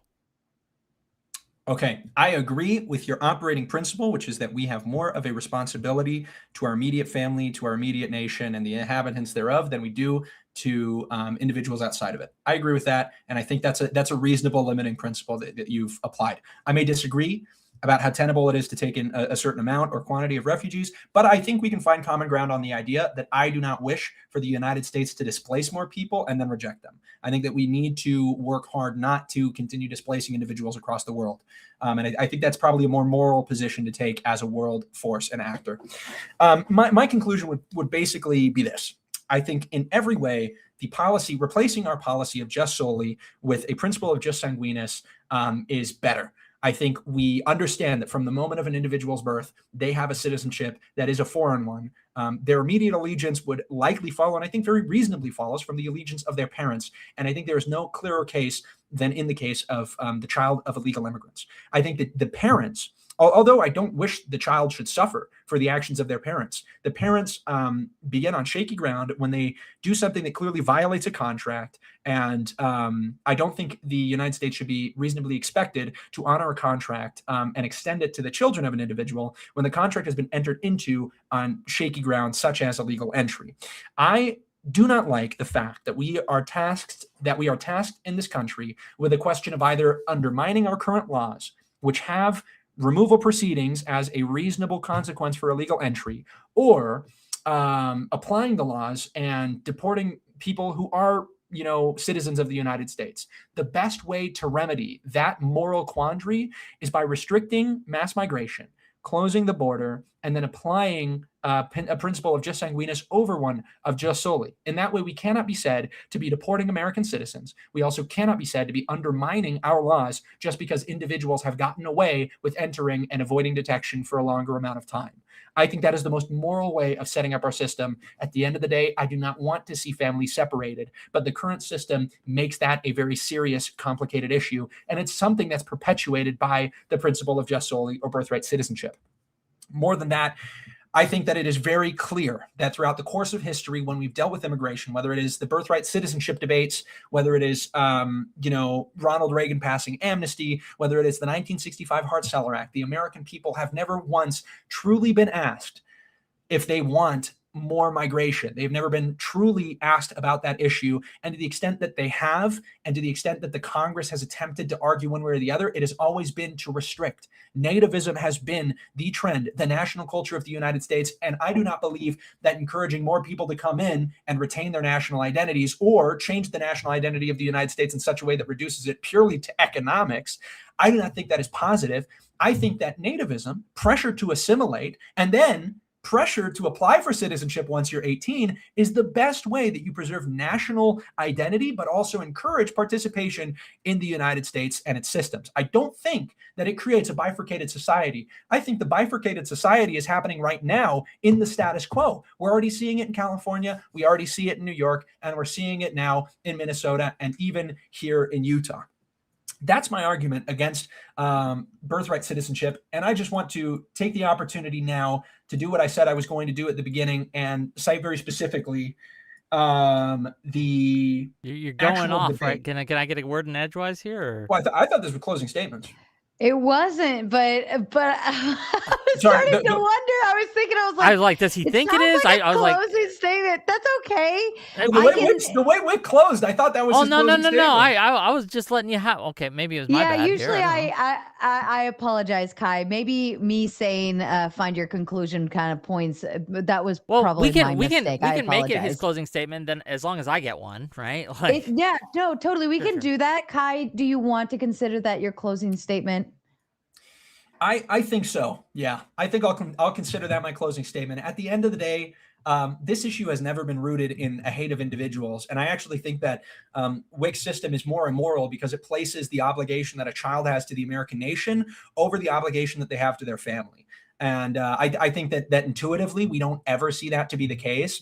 And I also think it's a little cruel to expect that of the child. And I think it's, the complaints that have been brought up, they seem to be so arbitrarily applied. There are hypotheticals of a woman, who has a child and then runs off and the child is, completely stateless. There are very arbitrary concerns about stateless individuals, despite the fact that Whick has repeated that he's not really concerned about the number of birth tourists or the number of anchor babies.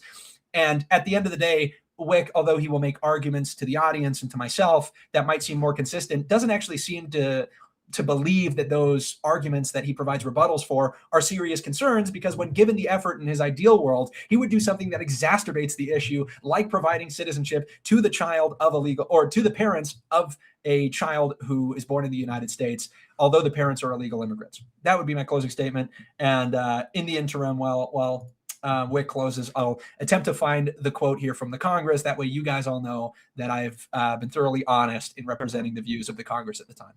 Thank you so much, Kai. And I apologize for the confusion.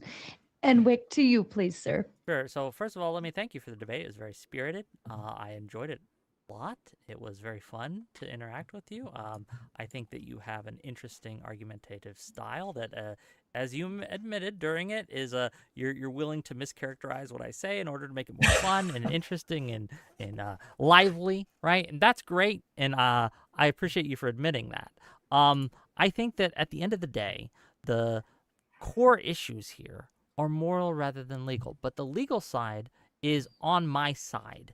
And I think that we're going to see that with the Supreme Court's ruling that's going to come up here in a month or two on the recent birthright citizenship case. I don't know if you listened to the arguments over there, but it was clear that almost all the judges were leaning towards ruling against Trump in this issue. And I think that again, the legal minds of our day are pretty clear that the birthright citizenship, as it's been applied in America for generations now, is upheld by the 14th Amendment. I think it's also clear that that's the case when you go back and you read the transcript of the debate itself. The people who were legislators at the time who were ratifying the 14th Amendment understood that this would be applying to all peoples except for very specific groups. Now, my opponent here has argued that they didn't understand, or perhaps they didn't can properly contend with the amount of people that might come in here, but I don't think that makes much of a difference in what their original intent actually was. I would posit that if we put this up to a direct vote to the people, that you would not change your argument if the people ruled against you. If the people decided that they wanted birthright citizenship and increased immigration, you would still oppose that on all the grounds and arguments that you have given during this debate. So appealing to that is simply to obfuscate what you actually believe and what you actually are advocating for and what you actually want. And I think that when it comes down to it, that we have a better nation when we have a culture that is accepting of a plurality of people from different religions, from different places, from different cultures, all under the umbrella of the larger American culture, which, as Reagan said in his speech, we are a city on a hill, a shining light in the darkness, where anyone can come to and become an American citizen. And that's one of the things that has made our country great. And I want to see it continue to be so, because even though I have large problems with the current administration, that even then, we still live in the greatest nation on earth, and birthright citizenship has helped us maintain that status. We are better than the jus sanguinis only countries in Europe. I don't want to be Europe. I don't want to be Germany. I don't want to be France. I don't want to be any of these other countries. I want to be American. And I think that it is baked into our culture that we have birthright citizenship. It is understood. Everyone, it's baked into the cake. Finally, I think that morally, we should not punish a child for the sins of their father. And we can deal with all the problems with immigration, all the problems with asylum, all the problems with birth tourism in other ways. It does not impact them as much. I think that it is not healthy or not useful to the child to strip them of that right that we give at their birth, right? I think that would be doing them a disservice, and I don't want to do that. But thank you for hosting the debate, Sarah. Thank you, Kai, for coming and doing some rhetorical sparring. And of course, yeah, it's been fun, and hopefully we can do it again sometime. There we go. That was a swell debate. Thank you so much, Whick and Kai. To the audience, if you are interested in joining for open panel Q&A, I have been dropping the link to join the backstage into the live chat over here on the Raging Tomato. What we're going to do, gentlemen, is we're going to get through the super chats, and then we will bring up our panel so that they can join and ask you questions or make their commentary. And then, of course, we'll go into open floor because our audience over here has sponsored the goal all the way. So they get full gauntlet mode this evening. So congratulations. All right. And gentlemen, if you do want to drop that StreamYard link into your live chats, you're more than welcome to. We welcome all audiences from everywhere. All right. Shout out to Robert Paulson with the Big 20. He says, this is because of Whick. Whick, are you sending love over here? We are sending love over here. Aw, we gotta share that's the so wealth. sweet. I love spreading the wealth, okay? Fair enough. Thank you so much. And of course, Spin City is coming in hot. He is backstage waiting, and I can already hear the arguments coming in.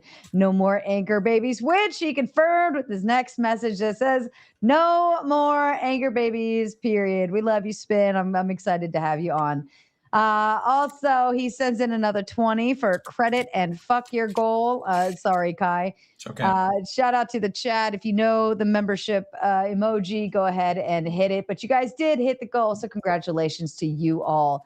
Mr. Tom Carpenter is in for the night, but he sends in the big 50 on Cash App to say, I hope you have a great night. Thank you so much, Tom, and thank you so much for supporting our gauntlet mode per usual. Also, Iotin in the chat sending in love. She sends in the tomato tax with the big 10, adding to the goal. James asks a question, gentlemen. He says, how is not granting citizenship to children of illegal aliens considered a punishment? Sounds like an everyone gets a cookie argument. Whick, I believe that is to you. Certainly. Under the system that we have now, when a child is born in American soil, they are granted access to a host of benefits, a host of rights that we endow upon them. I think that by stripping that, we are taking something away that they are understood to have been granted and that we frankly should grant. To deny a child access to these things simply because their parents didn't have the right bloodline, that's crazy. I think that's a punishment. Okay. Any thoughts from you, Kai, on that one? No, I'm going to be honest. I'm still looking for another quote. I found the first one though, but yeah, I mean, I think Whick gets to this point again and again that, you know, a child has this right to be an American citizen. And I think that, you know, as we understand complete allegiance, which was also described in the original congressional debate, it seems very clear that that allegiance, especially of the child, reasonably follows that of the parents. And I think it is a little bit wrong. I think for a lot of the reasons that I lined out, I think you would create many issues if you believe that a child has an obligation to a nation that supersedes his obligation to his parents. When and a child their is, well, let me just ask you this: when a child is in the hospital in Texas, right? Who's going to protect that child, right? Who's responsible to protect that child? When if terrorists come I think and take a person, that hospital, a person let me is, finish. If terrorists come okay. and take that hospital over, which country's military comes to save that child? Is it the government of their parents, or is it the U.S. government? So if I move to another country, do I have a It's a political simple allegiance to that question. country? I don't know why Oh, you're well, asking me another question. Because it's to answering test the it. logic in an observably obvious way, which is if I simply move as a child to another country, I'm not No, politically I'm talking allegiant about to that when country. they are born. They are fresh out the womb, okay? Uh-huh. They are sitting in the hospital little baby bed that they have, right? You've seen them on Yes. TV and shit like that. Can I answer your question? Because I know what you're saying, and I have an answer. Sit, and right, okay. take over the things. It's not the country of the parents that save them. It's America that saves them. Yep. Therefore, they owe allegiance to us. Yeah. And my response is that if I am on vacation in China and a Chinese police officer saves me, I don't think I'm allegiant to China. I think that allegiance must be complete. It must be total. Being subject to the jurisdiction of the United States must be total allegiance. It cannot be partial. It cannot be simply by protection. And that is one of the significant differences between the English common law, the nature of subjects, and what we have in the United States. Which is why I mentioned the other example. If I'm a child and I'm born in the United States, but move the day, like let's say I can move the next day, I just cross a border over to Mexico or Canada, just because the Mexican or Canadian government is protecting me from a terrorist attack on that soil does not make me completely allegiant to the Mexican or the Canadian government, unless you believe I should be. I don't believe you should be. Perfect. Then we agree. But you do have some gratitude, I guess you should probably. Oh, of course. Yes. I'm happily grateful. I'm very grateful for many countries in the world. The reason I'm giving you this example, tourist, it doesn't make me a citizen. Just to be clear, the reason I'm giving you this example is because this is an example that's been used in case law in 1838 to showcase why a child would have allegiance to America. And you might disagree with the reasoning, and that's fair. But that's the reasoning that we have established, and that was set out in law, right? And I believe it's so sound now we are reasoning. making it to law. I believe it's sound reasoning. I believe it's good law. Well, I think you disagreed with your own sound reasoning by agreeing that I did not have a responsibility to be allegiant to Canada or China. Right? You're changing the circumstances. Well, no, I'm testing the same principle, which is that if I should be allegiant or if I am completely allegiant to a nation that protects me physically. But I don't think that's the case. I'm grateful. And you said, yes, you should be grateful. I agree with that. But grateful does not a citizen make. That's true. But again, because you have, while you were on our soil and because you were born on our soil, you were under the protection of our laws, you do owe a certain allegiance. I just believe that's true. I agree. You like, owe a so certain for example, allegiance. if you were under the protection, hold on. If you hold on, let me ask you this: if you were in Mexico, if you were in Mexico, do you have a duty to obey Mexican laws? You have a responsibility to, yeah, absolutely. So then you agree with me that you have some form of allegiance to Mexico 100%. while you were in Mexico. 100%. Yep. Yes, great, good, we're good, we're great. Then we agree on the principle. We agree on the principle and disagree about whether or not that means that you should become a citizen or have a right to become a citizen. Yeah, that's where the disagreement is. Yes, that's true. But you agree on the principle that if you are subject to a nation's laws and you receive the protection of their laws, then you are, of course, owing at least some allegiance to that country as long as you are under the protection of those laws. I don't understand how you don't realize that this kind of proves my point. I don't understand. There's an allegiance that is more important than the simple allegiance of protection, right? So your argument, as I understand it, is that they owe a greater allegiance to the nation of their parents, and I don't see how that follows. No. Hold on. This is complete versus partial allegiance. I believe you should have political allegiance to the United States. Political allegiance is not just the fact that you are protected by the United States' laws. It's the idea that just because you exist on some terrain and can be protected by a nation. Okay, what is political allegiance to you? Well, let me ask you this question: Why? Why do you keep asking me questions when I ask you a specific one? This gets across my point. It's the Socratic method. Why do you believe the children of foreign ministers don't become American citizens, even though they are protected by the police in America if a crime is to occur? Because foreign citizens or foreign diplomats aren't subject to our laws in a very real way. But they're protected. They do not have a duty to obey them. Like, we have diplomatic immunity as a concept for a reason. So when if they do break the law, a lot of times they would be like sent to their country to stand court and stand trial, but they won't stand trial here. We won't prosecute them. We won't be the ones that are holding them to account. They are not subject to our law. And it creates a messy political situation in that case. And so we understand that there are different factors that go into this specific thing that we were like, okay, so to kind of get out of the mess that this creates, we're going to just create an exclusion. So that's why they do that. Okay. The very interesting thing is that I think if I applied your exact reasoning about, why should a child be punished for something their parents do?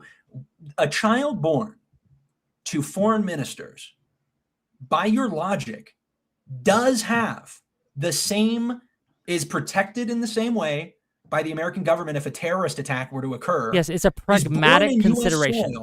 It's a pragmatic consideration because, unfortunately, the way politics works, we can't... Look, I would love to be completely moral all the time when it comes to politics. I would love to finish. But I don't think we can. Go ahead, Kai.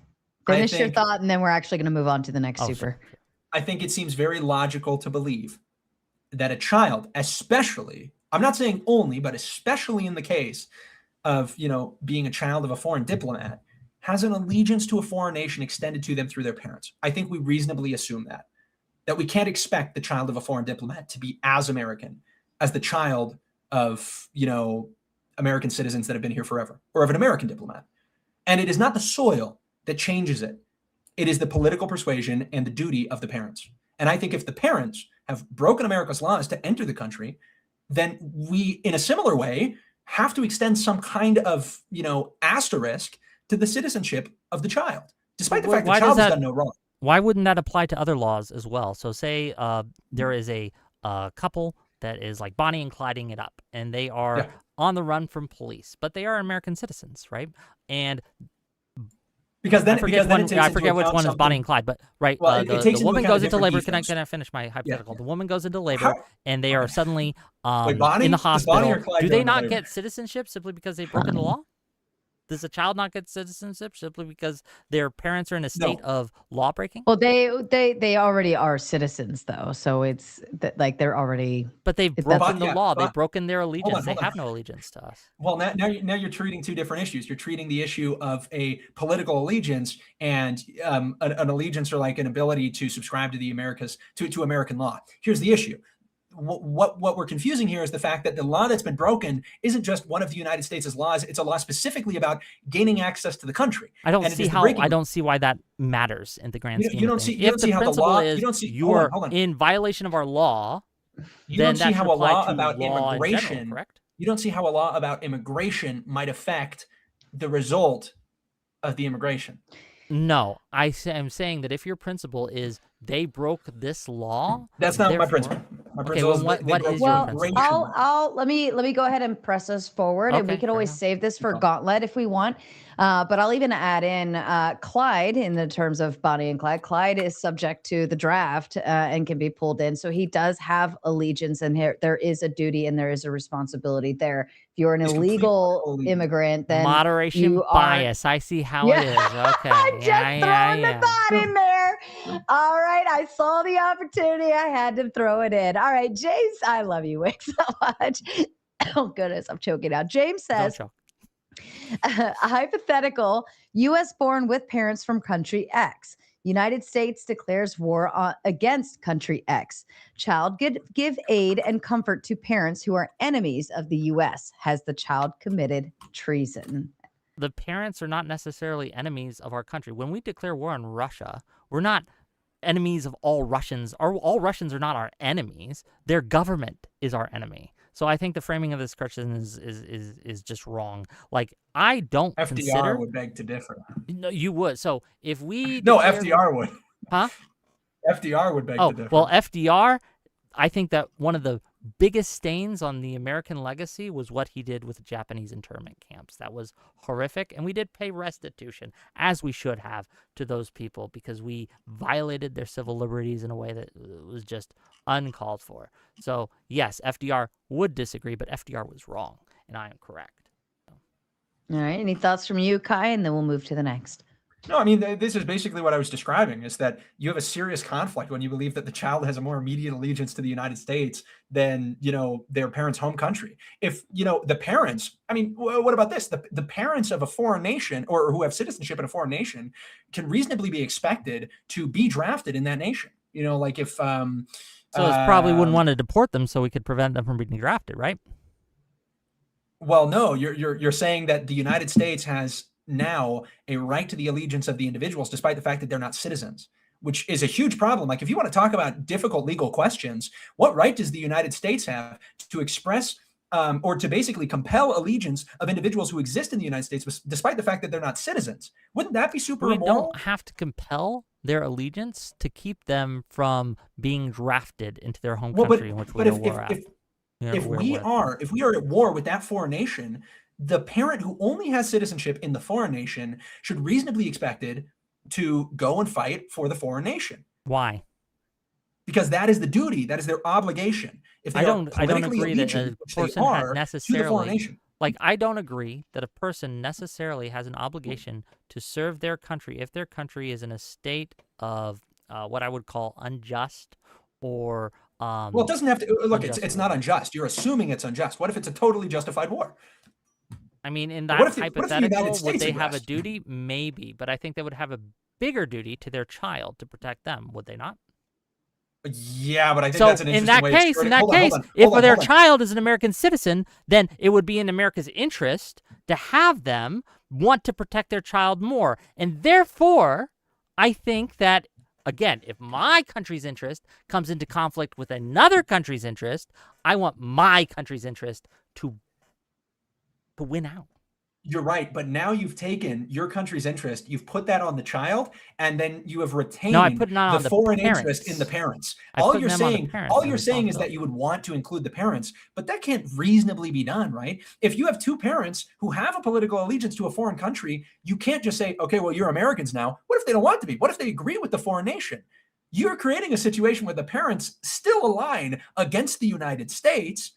And but you're baking into the hypothetical that they're going to assume, that's what you're baking into the hypothetical, and I don't think that's necessarily the case. Go ahead, Kai. Finish your parents in a time of war could be shut out, could be, pushed out of the United States because they are now like foreign nationals residing in the United States.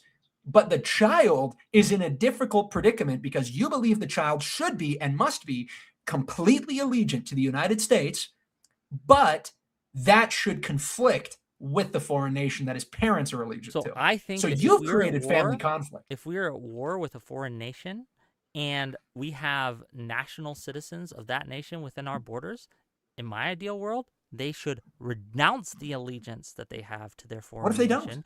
And that's the question. Well, what if they don't? What if a lot of things happen? But you're baking into the hypothetical that they will. And I don't think that's necessarily true, because one of the big strengths and draws of American culture and our setup and how we have it is that people flee to us. In the Cold War, when the Berlin Wall fell down, which countries did they flee from and which countries did they flee to? They fled away from the enemies of America towards the allies of America. And we still, yet even today, have one of the hugest draws where people want to be American. They come here because they want to participate in our system. And I think the strength of our culture is such that in a state of war, that these foreign nationals will want to help us rather than their home nation, because that's how strong American culture is and the draw on American culture is. It's very possible that that's not the case, and that might happen, but you're baking into the hypothetical that it would or is more likely to, and I just disagree. Okay. All right. Okay. Iotin comes up with a big 10, says, I guess those babies should have planned better. Pull them up by the bootstraps, those little baby bootstraps that they got, okay? And she follows up to say, actually, I wanted to say there were two men here having a debate, and then women's pregnancy and labor got brought up, and neither of you thought to stop and say, hey, Sarah, you've had kids. Can you tell us about? I thought that was comical, but shout out to both of you for not including me. How was it? After you gave birth? Did you run away? No. Were you like capable? You like just give birth and it's like, I gotta get out of here. No, you're pretty miserable and probably even worse for any of the mothers who had C-sections. I mean, I didn't have a C-section, but even at that, just regular style, and I was pretty burnt out. The last thing I wanted to do was move any body in my bone or bone in my body. But yeah. What kind of information did you provide? Like how was that? Because this is interesting to ask. We should have asked this. What kind of information do you provide? How do you go about registering the child? Like, what questions are they asking you there after you've given birth? How's that process? You do the hospital, kind of like the hospital receipt. Like, this baby was born here, right? Mm-hmm. You can have a name if you want. Otherwise, it's Baby Smith or Baby whatever your last name is or whatever. But you get a baby receipt saying, I had a kid here. But then if you want to fill out like the Social Security and the name and all of that, you could take that paper home and actually send it in to for Social Security and getting the birth certificate, like live birth certificate, so on and so forth. You can send that in. Some people actually take it home and think about what name they want to give their baby, and they could take a couple weeks to do it. But as long as you have that hospital baby was born here receipt, like I got a baby receipt, as long as you have that, you can let it sit for as long as you want. Simple, easy, works. It works. Iotin says hospital staff generally do not ask for or verify immigration status unless they are helping the patient apply for emergency medical assistance from the internet. And I think that actually comes up later if you need billing and stuff. But if you're in labor and delivery, obviously the mother and the child are the priority.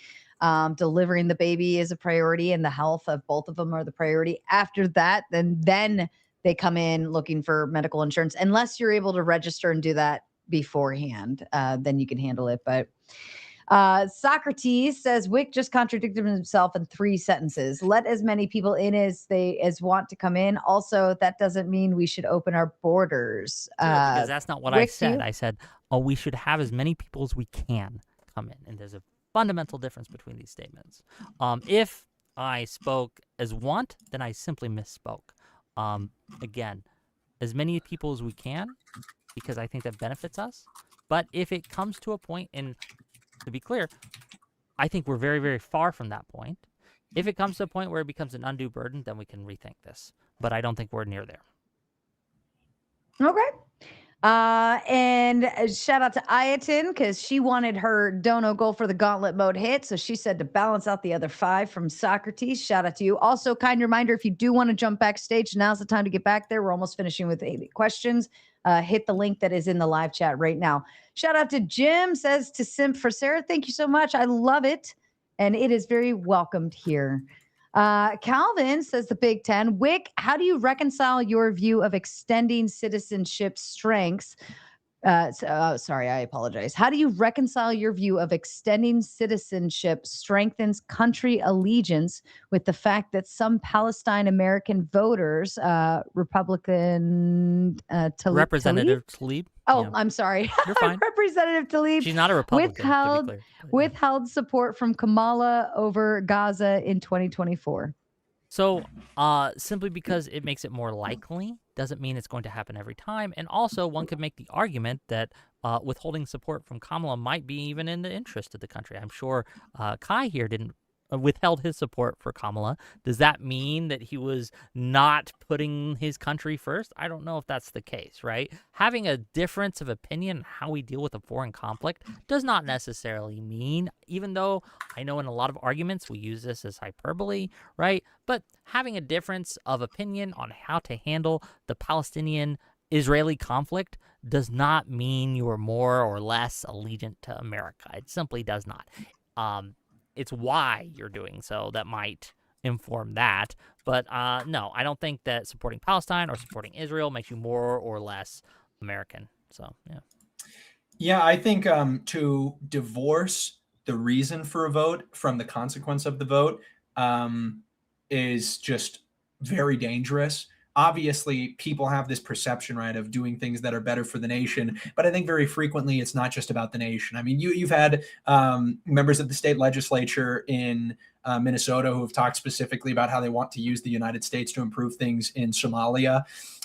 This is something that politicians now do routinely, but voters do even more so. And this is a big problem with birthright citizenship. It's a problem I didn't even get into, but what it does is it creates an incentive structure for having more people here of foreign nations. And then it's a self-perpetuating cycle of those populations, as soon as they are old enough to vote, advocating for more immigration from people from their home countries, despite the fact that with their dollars, they are less allegiant than Americans because they send a third of their income back to their home countries, despite the fact that they are less allegiant to the national culture of the United States because they retain their national languages of their parents' nations for a longer amount of time than somebody who has lived here, who has had parents who have lived here and spoken English for centuries would. I think that is one of the most significant problems with birthright citizenship, is it creates an incentive structure for advocating for policies on behalf of foreign nations and to perpetuate more people coming here without a concern for assimilation. If assimilation were increasing, and if the pressure for assimilation were increasing,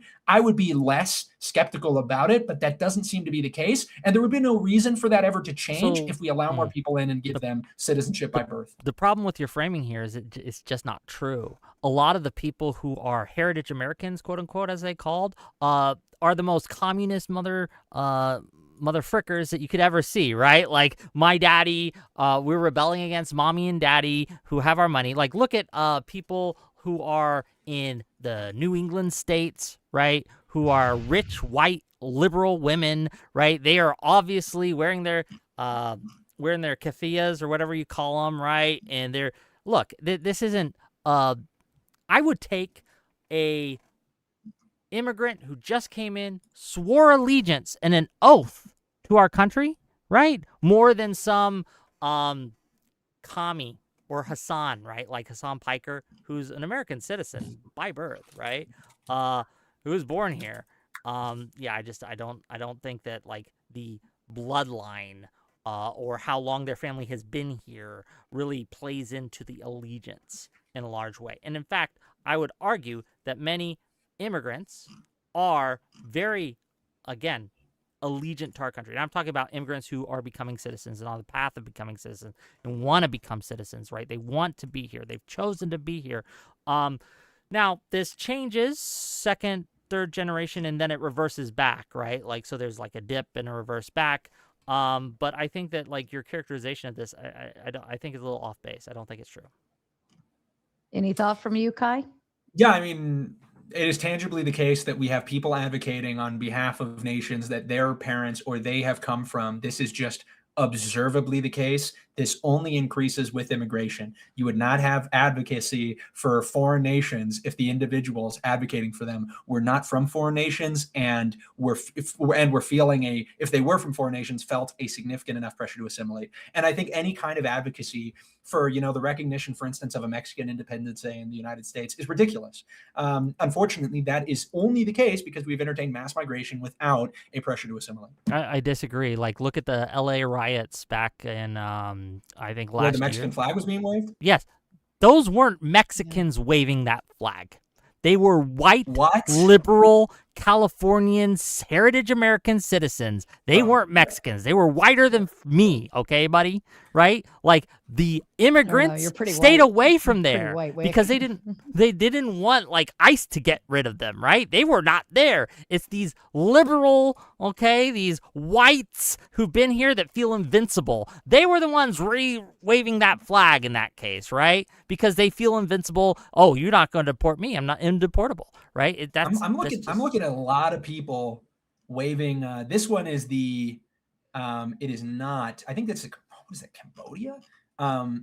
Yeah, seeing a lot of photos here of individuals waving foreign flags, and they don't look very white. They do not look like they're American, and they've been American for a while, though. They weren't immigrants. What does it mean to be an American? Well, legally or culturally? I think both. I think the problem is that we've reduced it to basically 9 digits, and that's a big problem of mine. 9 digits Whatever being social the case security is, number, whatever the or case what? is, I don't think you Yeah. see these white liberals doing this kind of advocacy in the absence of mass migration from Mexico. I disagree. I think You that, think that? yes, if there were because not I think they're Mexicans advocating it in more now California, since there would be since white Trump has liberals waving Mexican hold on, flags. since Trump has again closed the border and cut off migration, and we have less migration now than we did before Trump. Has advocacy for mass migration gone up or down? It's decreased for sure under No, this admin. it's obviously gone up because people are running away from Trump on immigration. You agreed with this earlier. You agreed that because of how he's handled it, they have ran away from him on this issue. You agreed to that. I don't think they've necessarily run away from reducing immigration. Like, I think that's probably, it's shifted more to my side in the last 5 years than to your side. I do believe, however, that deportation is something that's very unpopular now because of the way it was executed.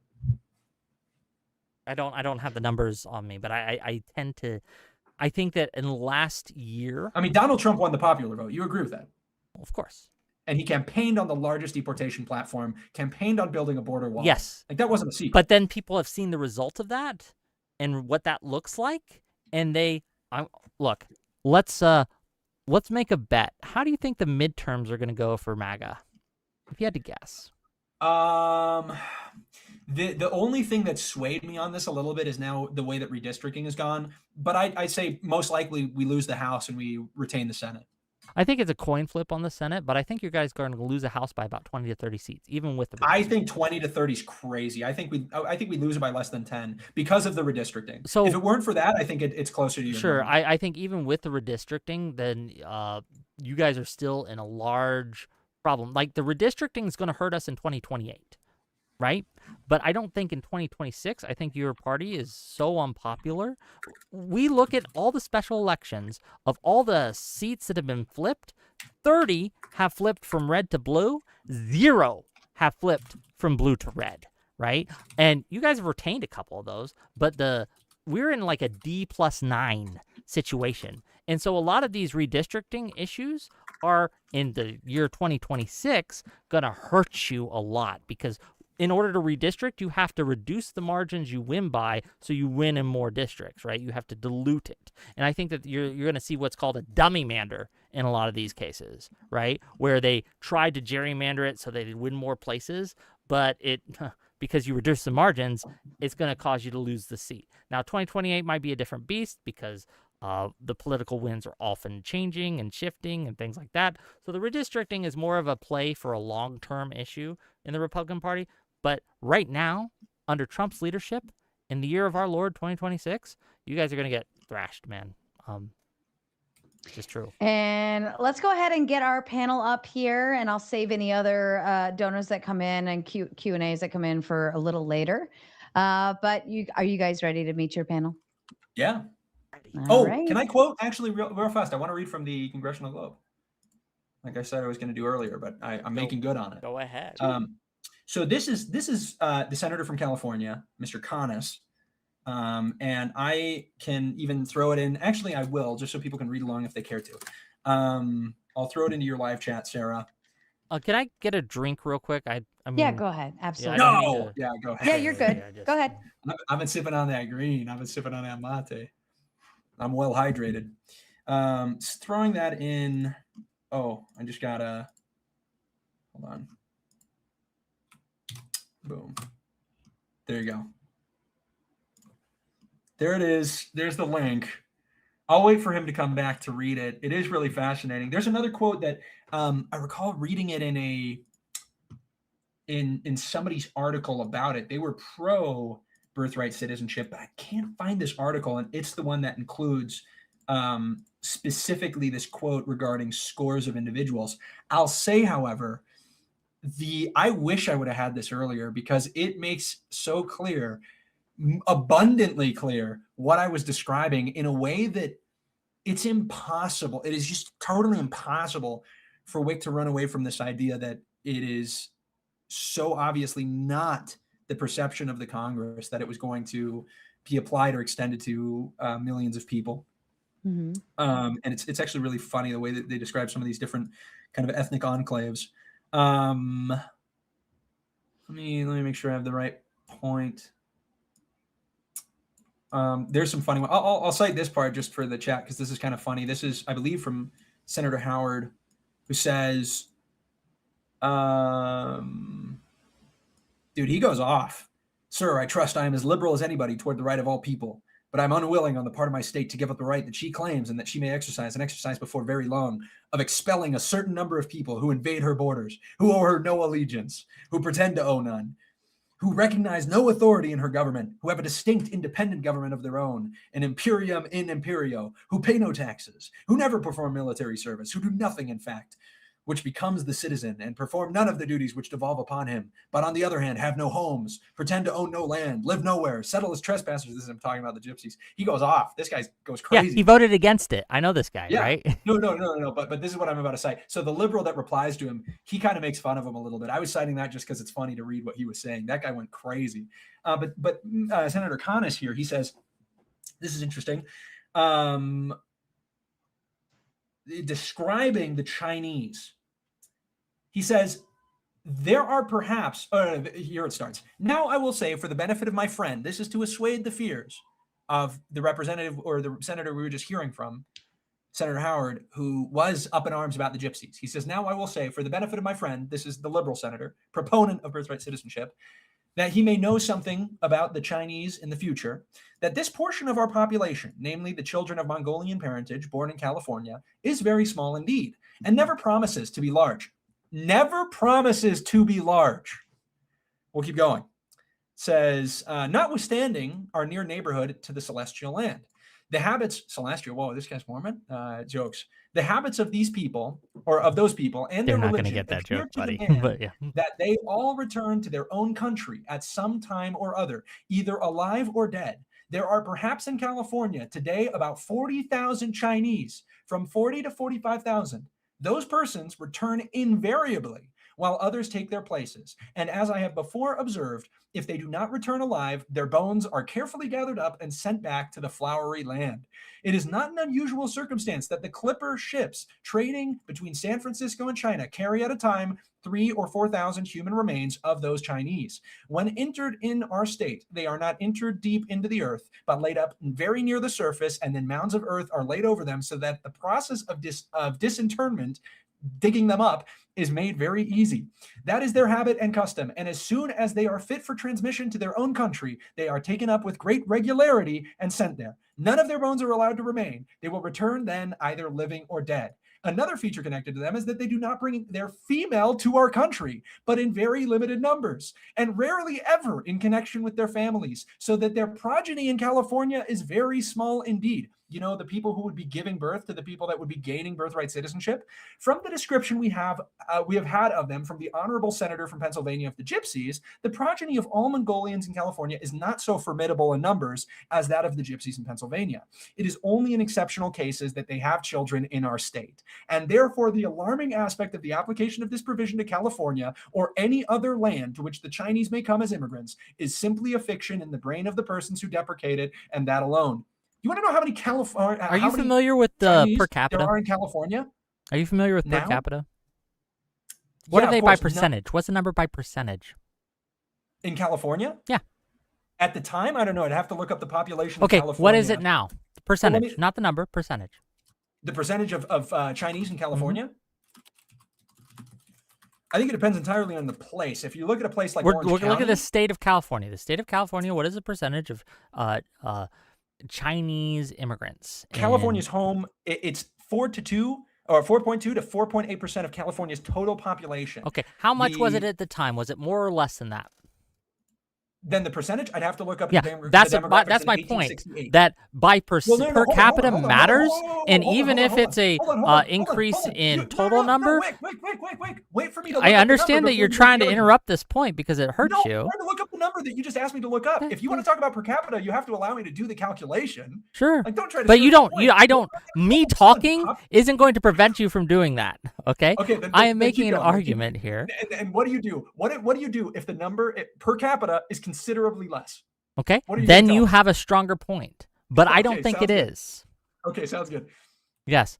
And I think that, like, when we talk about these things, even today, the amount of immigration that we have is not very high percentage-wise. And you could argue it's higher than then, but I don't think it's significantly higher than then. And I think that we have a robust technological base to deal with that than we did back then.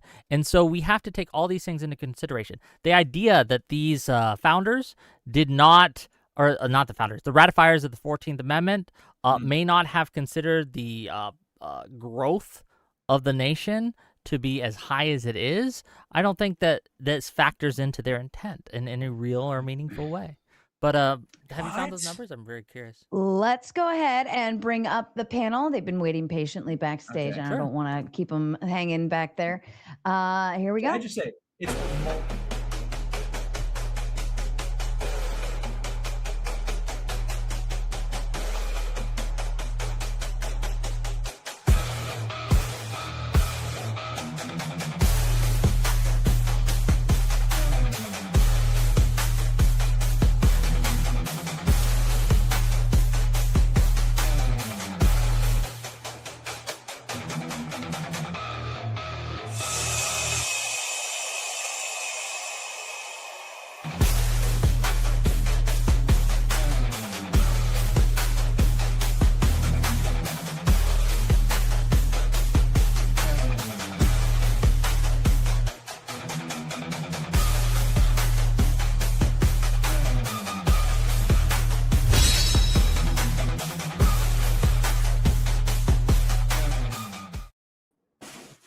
All right, and everybody's going to go ahead and mute up their mics. We're going to go one at a time. And sorry, Kai, I hit the button before you jumped in, and it had a small delay, so I didn't get to stop it. But we're going to go one at a time, Q&A around the room. Everyone else, except for Whick, myself, and Kai, everyone else is going to stay muted up and respect everybody else's time during the Q&A portion. Our questions are meant to be respectful. Our comments are meant to be respectful and in the guise of the topic. All right. Can I just like, well, first of all, thank you for the $500, Zag Flash. Oh, yeah, that's big. Here, I'll put you on the screen. I'm sorry. I got it. That deserves a moment. Go ahead. Saw the snarking of Whick TV. Sorry you're facing harassment from the creepy CSAM collector Doobie and his goons. It sucks that these PDF files and pests are attacking you of all people when you're so neutral and mild-mannered. Sending good vibes. Heart emoji. Wow. So generous. Thank you. I do appreciate it. Thank you. That's very kind. Yeah. Wow. Yeah, no, that definitely deserves a moment. Sorry about that. I just had to. No sorries, no apologies. I would ask to stop the show on that one too, and it deserves it. So thank you for your kind generosity over on the Whick side. What's going on, Kai Clips of yours? What's going on, guys? Where's that? You're getting donation mogged, okay, bro? Dono mogged. Yeah, I've got a guy, Asian Mormon. Got a guy named Asian Mormon. Maybe he's tapping out because he's hearing how I'm speaking about the Chinese. No, but he donates like $100 every stream. What's going on, Asian Mormon? I'll amend everything I said. We'll have more of you here. I promise. It's okay. He's for sale, ladies and gentlemen. Fair enough. Much respect to all the donos, to any side over here. Anything red or above, please feel free to stop the show for that. We give way for that. All right, Spin, I want to ask you, because you are first in line backstage. If you want to, you're welcome to pass, but I highly recommend, I know you have questions about this, and I know you can do it the way it needs to be done. Do you want to pass, sir, or do you want to ask your question? Oh, hell no, I'm not passing. All right, go ahead. So, Whick, you believe you have a American flag in the background, right? And the stars and stripes, baby. Yeah, why don't you take it down? Second of all, here's my question for you. How is having foreign invader offspring in this country a benefit? Because when the parents get found out, the child stays. How is it a benefit? So, or would one ought to say that they are going to be a draw on the system? Okay. So we have, from the Manhattan Institute, data on this. I don't give a fuck about the I Manhattan understand you don't Institute. understand. Answer the I question. know you don't care about the facts of the matter because none of this actually matters to you. You're not asking the question in earnest. You are trying to push a narrative that does Straw man. not match with Typical. reality Let because him you live in a respond, Sven. fantasy land, man. And you're, again, blatant un-American nature that sees a flag and then you like hiss and skirt away like Gollum from The Light in Lord of the Rings, right? I understand that that's how you operate, but as someone who has served this country, sir, as someone who has been born and raised and is a true-blooded, real American patriot, I rebuke thee, sir. I think that the framing of immigrants who are seeking a better life, who are looking to come to the shining city on the hill, the promised land, Zion, right? They are not foreign invaders. And the framing of that is, frankly, pretty gross.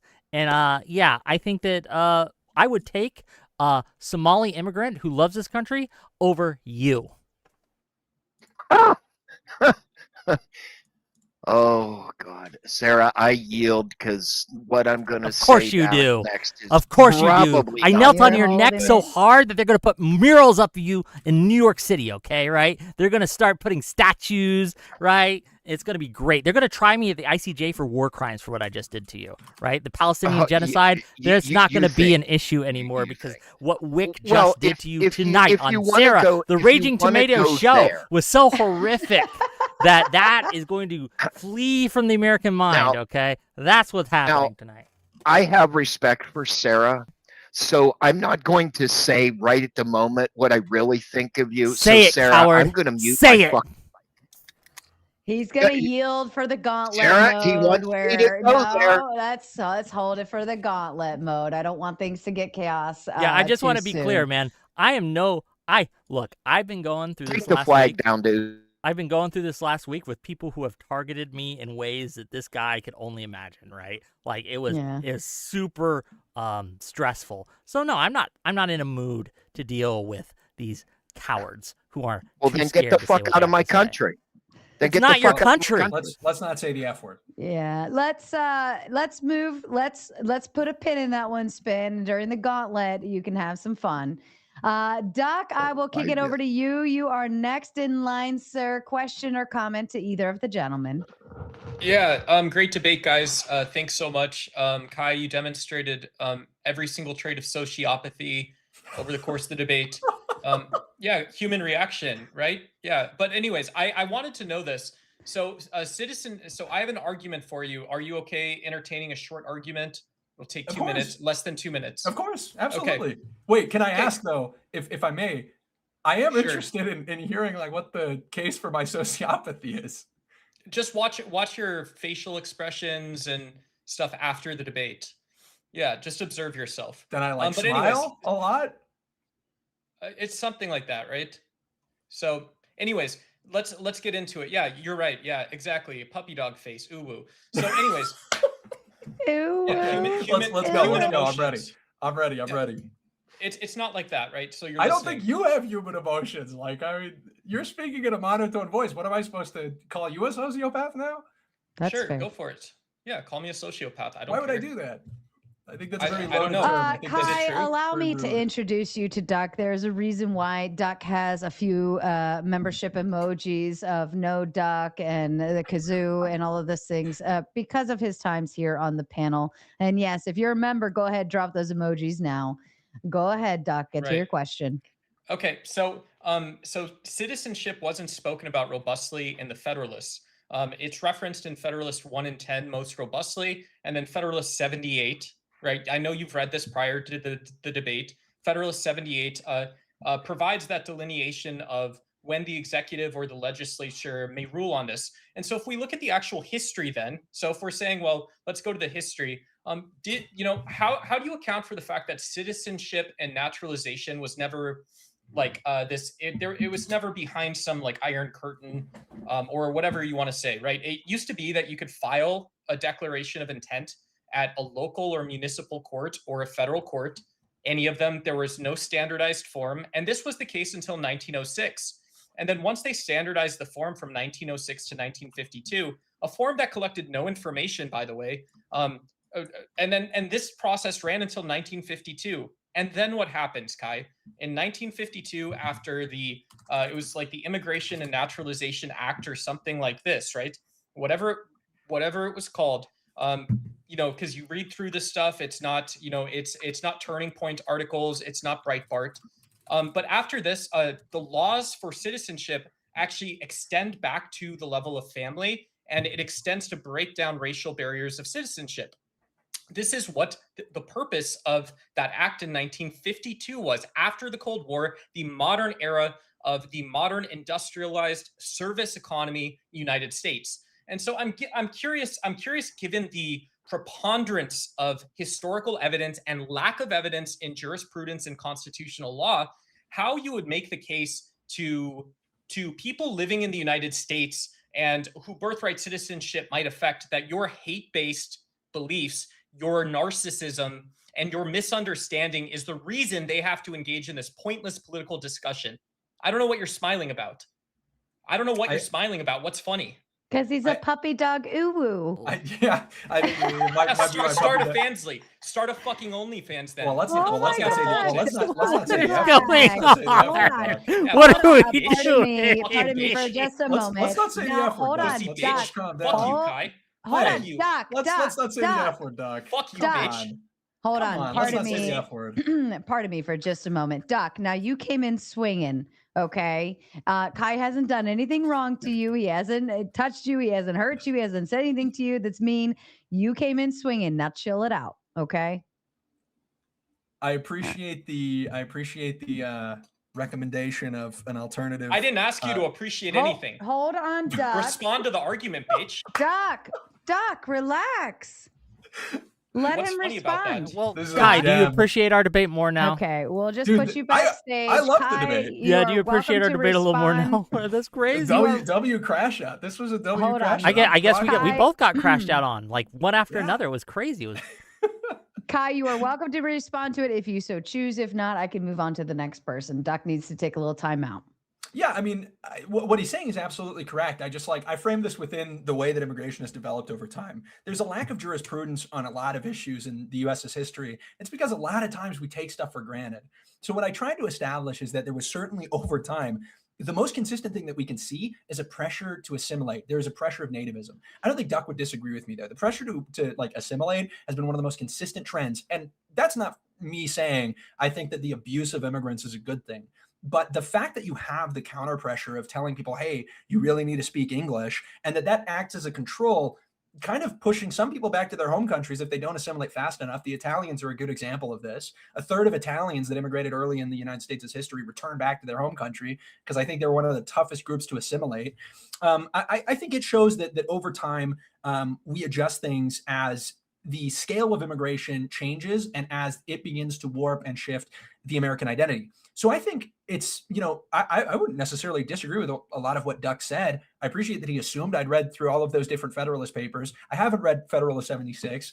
I appreciate the recommendation. I will do so at the conclusion of the debate. But what I'm arguing for now is an authentically new response to something that is an authentically new problem, which is mass migration and a specific lack of jurisprudence, for instance, on the issue of whether or not children of illegal immigrants should have birthright citizenship. That's something that hasn't been adjudicated either in his favor or in my favor. It's something that the Congress could step in and clearly define. And that's what I think it should do. That's why I'm in favor of the repeal. And I think that there are a lot of reasons that I articulated that would make jus sanguinis a better policy going forward to mitigate the effects of mass migration to the United States.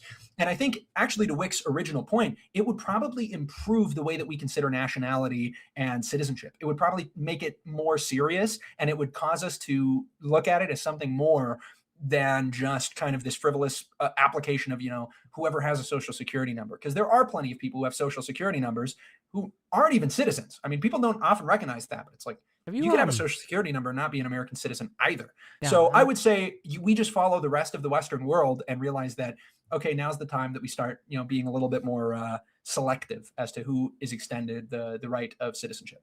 Have you ever read Starship Troopers? I've heard great things. It's on my list. Don't watch the movie. Okay. The movie's Okay. fun for its own thing, but it's not the same as the book at all.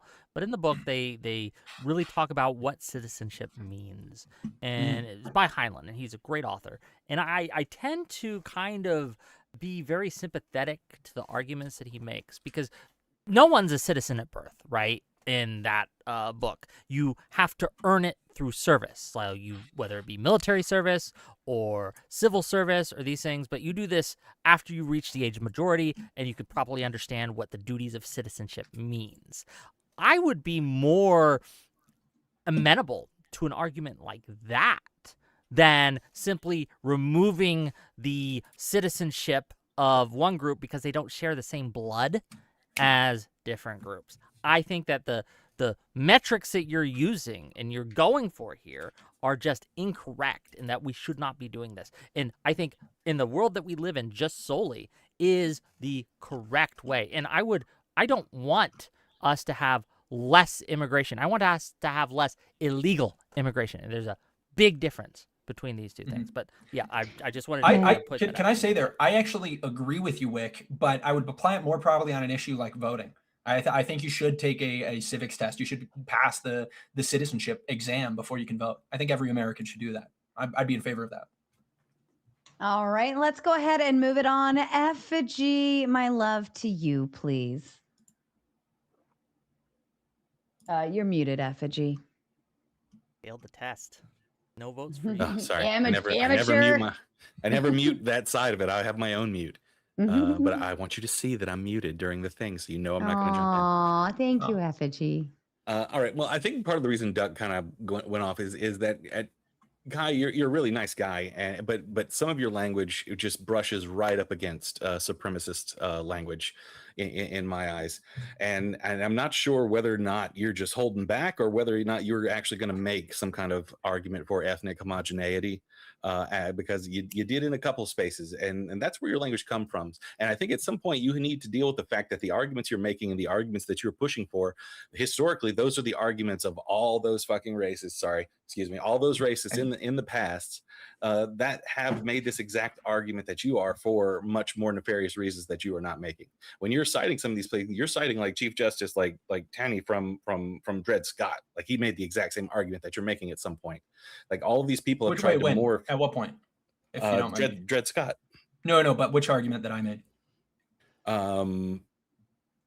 About how we're trying to change from just solely to just sanguinis. About how things like that should matter instead of just birthright on the soil. The entire argument for Dred Scott was that these specific people are not citizens because reasons, right? I would probably just kind of oppose your framing because it's so general, and maybe. Well, I'll let you finish, and then I'll get into. Well, I mean that's kind of crazy considering the metric you're using is a highly subjective one, because we can sit here and agree that the entire country is full is your metric of allegiance. Is purely subjective. So we can sit here and agree amongst ourselves that, yeah, it's a nation of immigrants. They have different national backgrounds. They have different religions. They have different stuff like this. And we have to look for that single shared attribute that we all share. And you bring up allegiance as a metric, but allegiance is a consequence of citizenship, not a cause. Not to mention it being highly subjective in how it's used in any kind of way. I mean, the way politics uses allegiance is one of the gateways to tyranny. So I think it's much more objective to say, number one, that your geographic presence in this place objectively can be a metric because it is definitively objective, and that shared like civic values, shared commitments are the other thing that link us all together. So my question is this also, because I feel like there's a fundamental misunderstanding of America here. How does a nation that is founded on the explicit rejection of hereditary titles, hereditary political privilege, justify making a person's fundamental legal status entirely dependent on their lineage? How does that sound American in the least? So the two things I would say. First, regarding the idea that like what I'm arguing is like what white supremacists or otherwise have argued for. I know it's, just words out of my mouth, but I hope you can take me serious when I say I genuinely don't harbor racial resentment or an attitude of racial supremacy. I also don't believe in a perfect equality of cultures. I think there are superior cultures and inferior cultures. I'd be surprised if the panelists don't agree with me to some extent on that issue, as Whick and I did, for instance, comparing female genital mutilation, which is a cultural practice in certain groups, with what is the accepted culture here in America.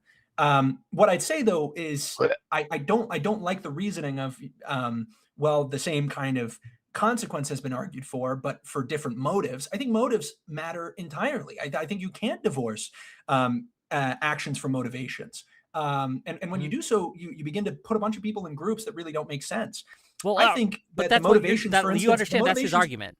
That's what you're doing. You're putting people into fundamental groups that don't make sense based on hereditariness, right? Which is fundamentally un-American. No. I'm talking about argument. I'm saying that I could advocate for the same policy solution as somebody else, but the motivation for that policy solution should not be conflated necessarily. So although there might be white supremacists that could agree that we should ban pornography, just because we've advocated for the same solution does not mean that we're arriving there for the same reasons. Yeah, but the effects that are possible through what you're talking about are still there. Sure, right? but hold on. I don't think you can take an issue with the effects so long as the effects are not explicitly for condemnable motives. Well, no, I disagree. I think the intent only matters to a certain extent. I think the result of what the policy does is far more important than what they intended the policy to do, right? You could have the best intentions in the world that a policy would have great outcomes and these things, but if the policy actually doesn't,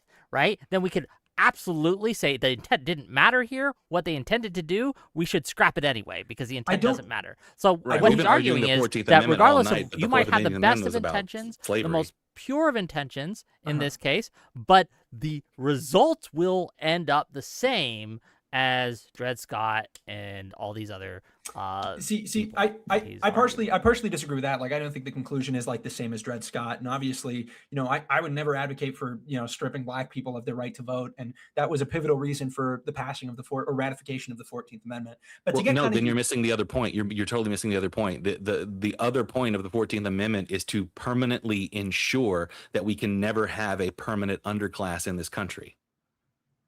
And if you're willing to just based on hereditariness, exactly, yeah.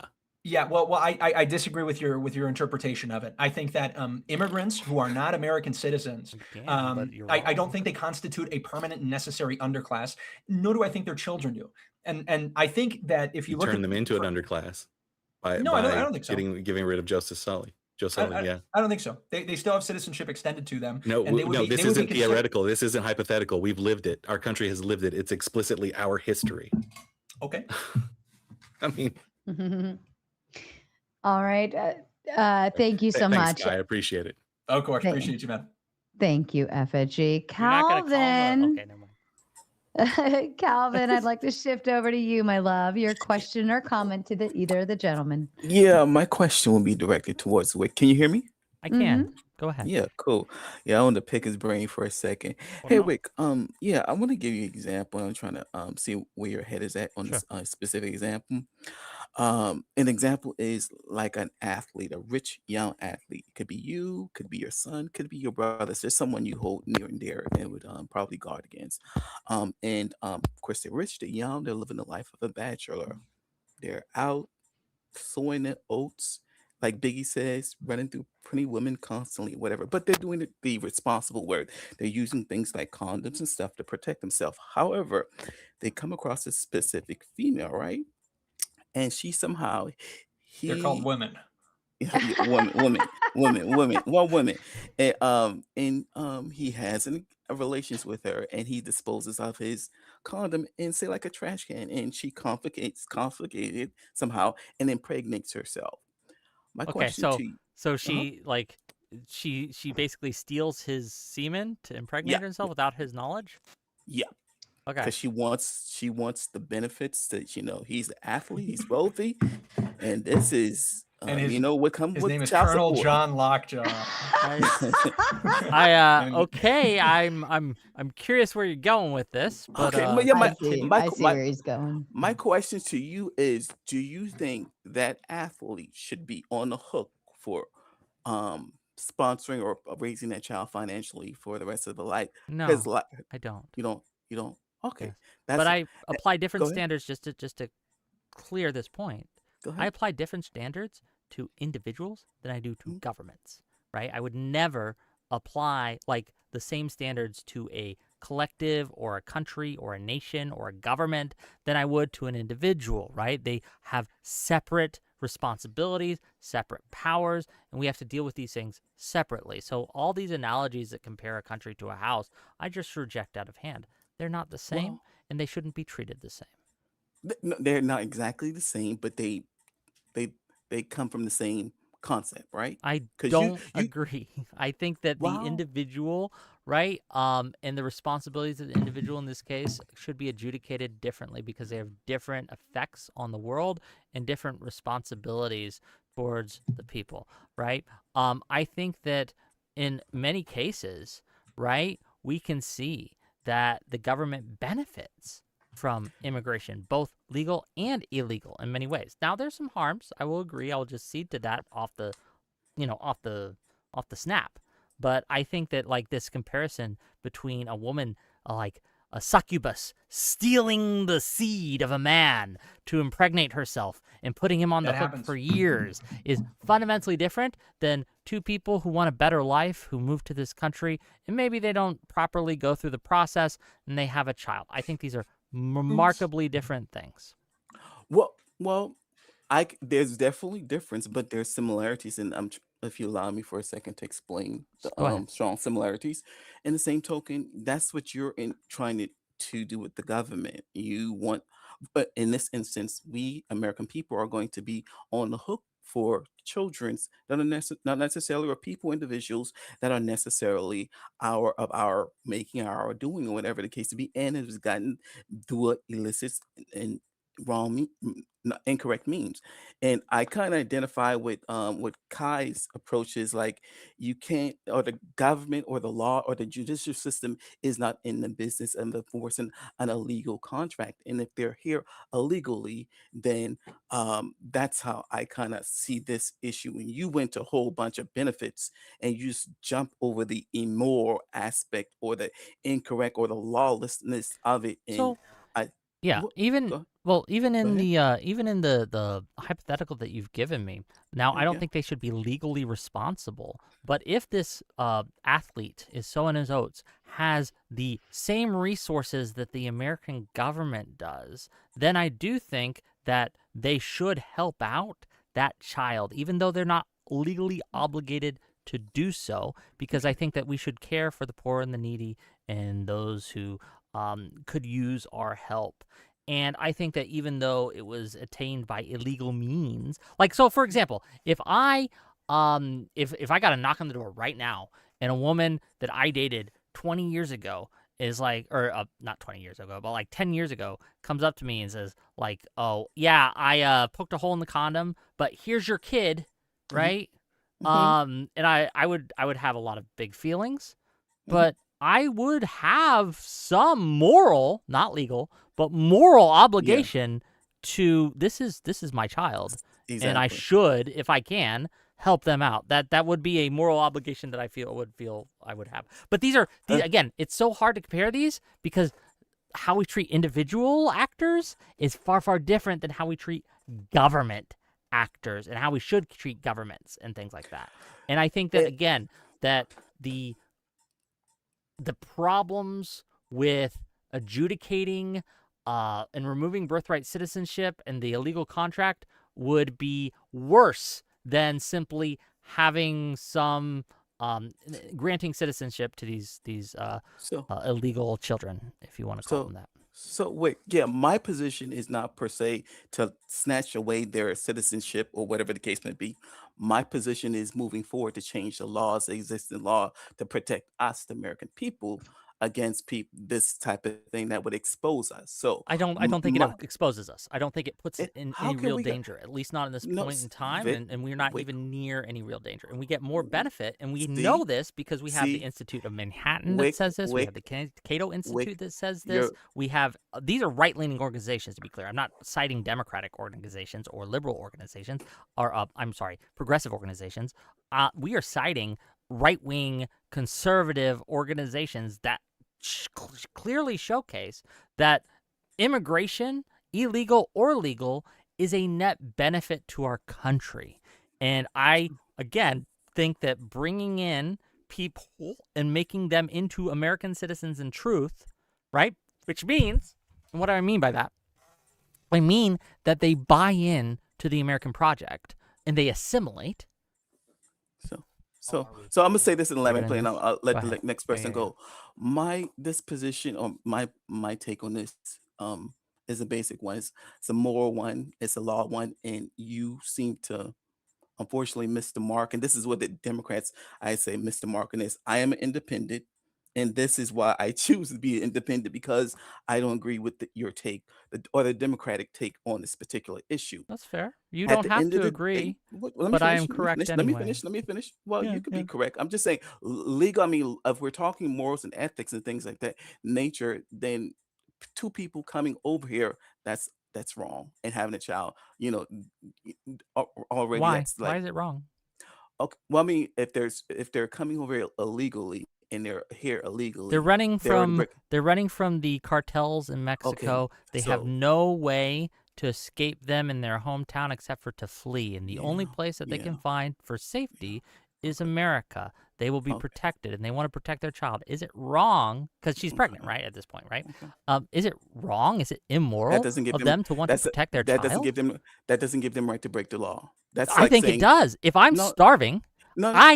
I think that the higher law is that if my children are starving and I need to steal a loaf of bread to feed them, I would be doing something immoral if I did not steal that loaf of bread. To allow my children to die because of some service to a law, that is crazy to me. I think that is immoral to me. I think that when we put the law, right, the law of Moses and all these things above the higher law, the celestial law, then I think that it is immoral, and that we should, again, if my principles come into conflict, and in order to do something that I consider moral, I need to break the law, then I'm going to break the law. So, for example, if it become illegal to stop the sexual assault of women, like if Sharia law come into place, right? All of Kai's worst fears were to be realized, and we have Sharia law in the land, okay, where you can't say no to a man who wants to have sexual relations with you or some bullshit like that. I think that you would have a moral duty to break that law, because that law is no longer moral. The laws are there, right, to help protect us, and I think they should kind of help point us in a moral direction. And when the law does not serve that end, and in fact becomes an obstacle to that end, I think we have a moral duty to break the law. And you know what? The Founding Fathers agree with me. You think that they were obeying the law when they rose up against the king? No, they were breaking that law, and they should have, and it was good. I'll say this and I'll pass the mic. Sure. Lastly, I was the one that asked the question about to leave whatever. You said allegiance, extending citizenship would expire allegiance, and nothing more clearly this last election told me that you could not be more incorrect, or it showed me the importance of being an American and being what America first means. When you put your own country's interests above American interests. And I think that's what happened with this last election with a lot of pro-Palestine people.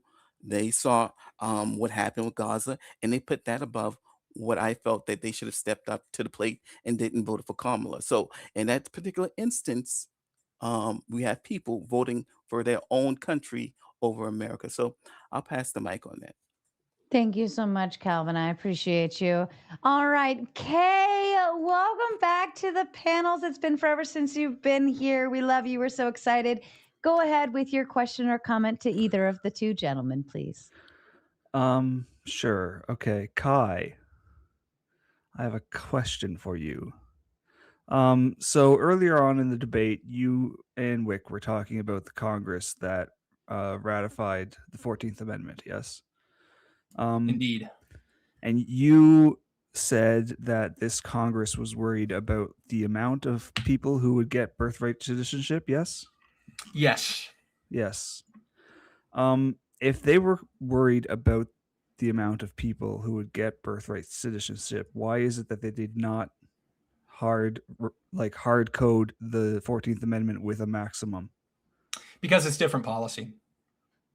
Like the specific, specific amounts of immigration, it required different legislation. You wouldn't need an amendment with a hard cap of immigrants. And I also think it would be unwise to. I mean, why would you have an amendment to the Constitution with a provision about a specific number of immigrants? I think it kind of falls outside the purview of what a constitutional amendment is supposed to do. But they did actually enact plenty of policy, specifically in California. In fact, Senator Conness very specifically mentions all the things they've done in California to limit the amount of influence of Chinese in California.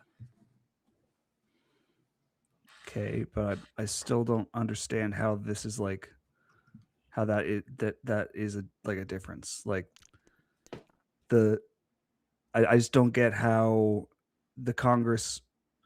It just seems to me like the Congress couldn't have been that worried about the amount of people that would get birthright citizenship because they didn't put it in an amendment. Yeah, because they didn't put in like a hard cap in the amendment.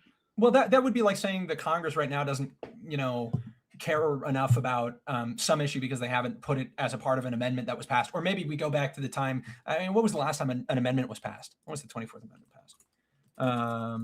It would be like saying that they're not worried about some issue because they haven't included it in an amendment that was being ratified. I think just the function of ratification of amendments, because it is so difficult, because you need, such a strong majority, and because it's just such a controversial thing. Yes. You want to limit the amount of things that are disagreeable. And I think a specific provision as to a number of immigrants is something that is just not generalizable in that way in an amendment. I think it's pretty obvious that it was largely agreeable. In fact, it was 2/3 agreeable, at least, in that Congress to not have a cap.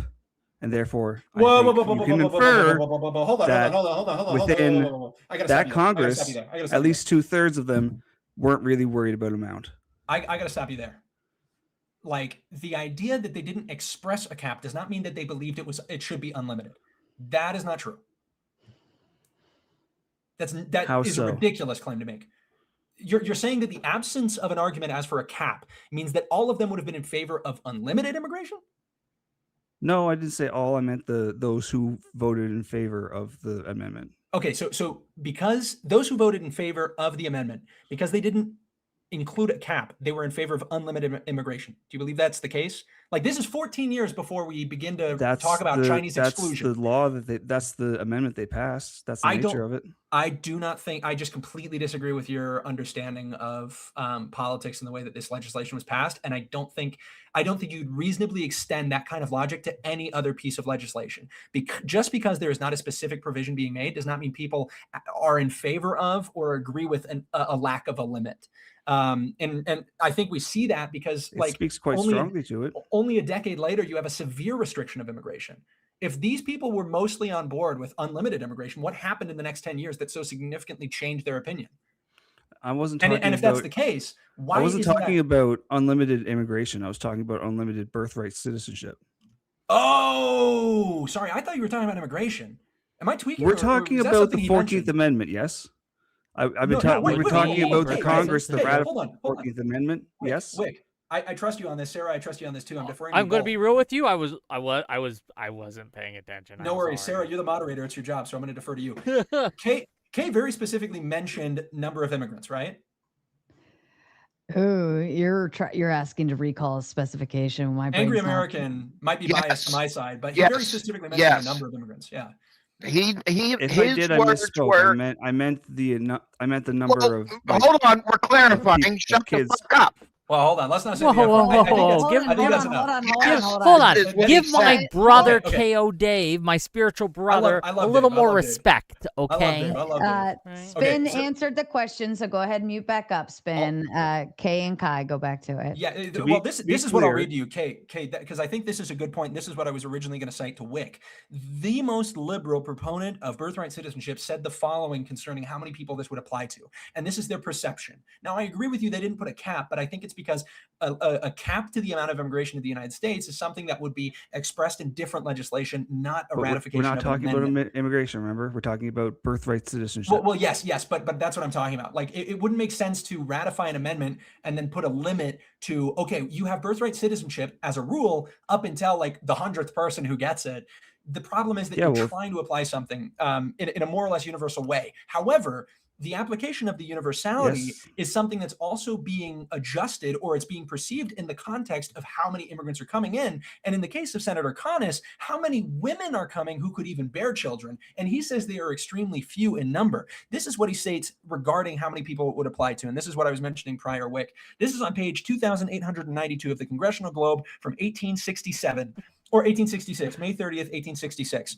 He says, here is a simple declaration. He's responding to the guy who's against it. He says, here's a simple declaration that a score or a few score of human beings, so it's not scores, it's a score or a few score of human beings born in the United States shall be regarded as citizens of the United States, entitled to civil rights, to the right of equal defense, to the right of equal punishment for crime with other citizens, and that such a provision should be deprecated by any person having or claiming to have a high humanity passes all my understanding and comprehension.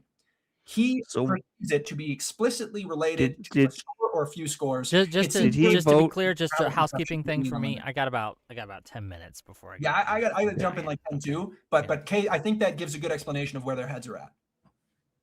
Okay, I disagree, but okay. I just think hold on, Kai. This argument is not a very strong one, at least in my opinion, and you may disagree. But I think that relying on a quote about the numbers doesn't really help when their intent was pretty clearly to apply it to one and all. And as Effigy said, in order to prevent the creation of like a hereditary caste system, which they did not want to happen, especially after the Civil War. I think that, like, yes, it's just trivially true that they may not have expected the numbers that were in place, but I don't think that speaks to their intent at all. If you were debating about policy and you believed that it would have an effect that only affected like 10 people, and you discovered later on that it affected 1 million, and the quantity significantly altered the effect that would have demographically on your country, I think you would go back and you would say, maybe we should have consulted that more closely. And a big part of why they didn't do that is probably because the 14th Amendment was specifically in the context post Civil War of trying to be sure that Black people, African Americans, were not disenfranchised in the way they typically had been. These guys are talking about this tangential item of immigrants receiving it. Despite that wasn't a tangential item. That was the whole point of the debate. I think no, that's not the case. Yes, because they were the whole point of the 14th Amendment Citizenship Clause debate was about immigrants. It was about how to prevent an underclass based on race, based on bloodlines. That's what it was about. Now, the catalyst for that discussion, if I can finish, the catalyst for that discussion was slavery, no doubt. But this has been an issue that they were having to deal with and looking as again, they spoke of extensively in the log, if you read it, about gypsies, about the Chinese, about Indians. They even go through about like which Indians would this apply to, which ones it wouldn't apply to, right? They were considering all these different like cases and things like that. So to kind of boil it down to just slavery or primarily slavery, I don't think is accurate. 100%. I don't think it's accurate for and people could just read the debate and see, right? I think that like at the end of the day, like the purpose was to make sure that there was a clear delineation of who is a citizen and who is not a citizen, right? And provide the stat or the I guess the thing that we can measure to determine whether or not someone is a citizen or not. And they decided upon birthright citizenship, and that's what they applied into law. And that's just how it was. I do want to. Can I specify something? Real quickly, because I want to let Clay be able to have his chance.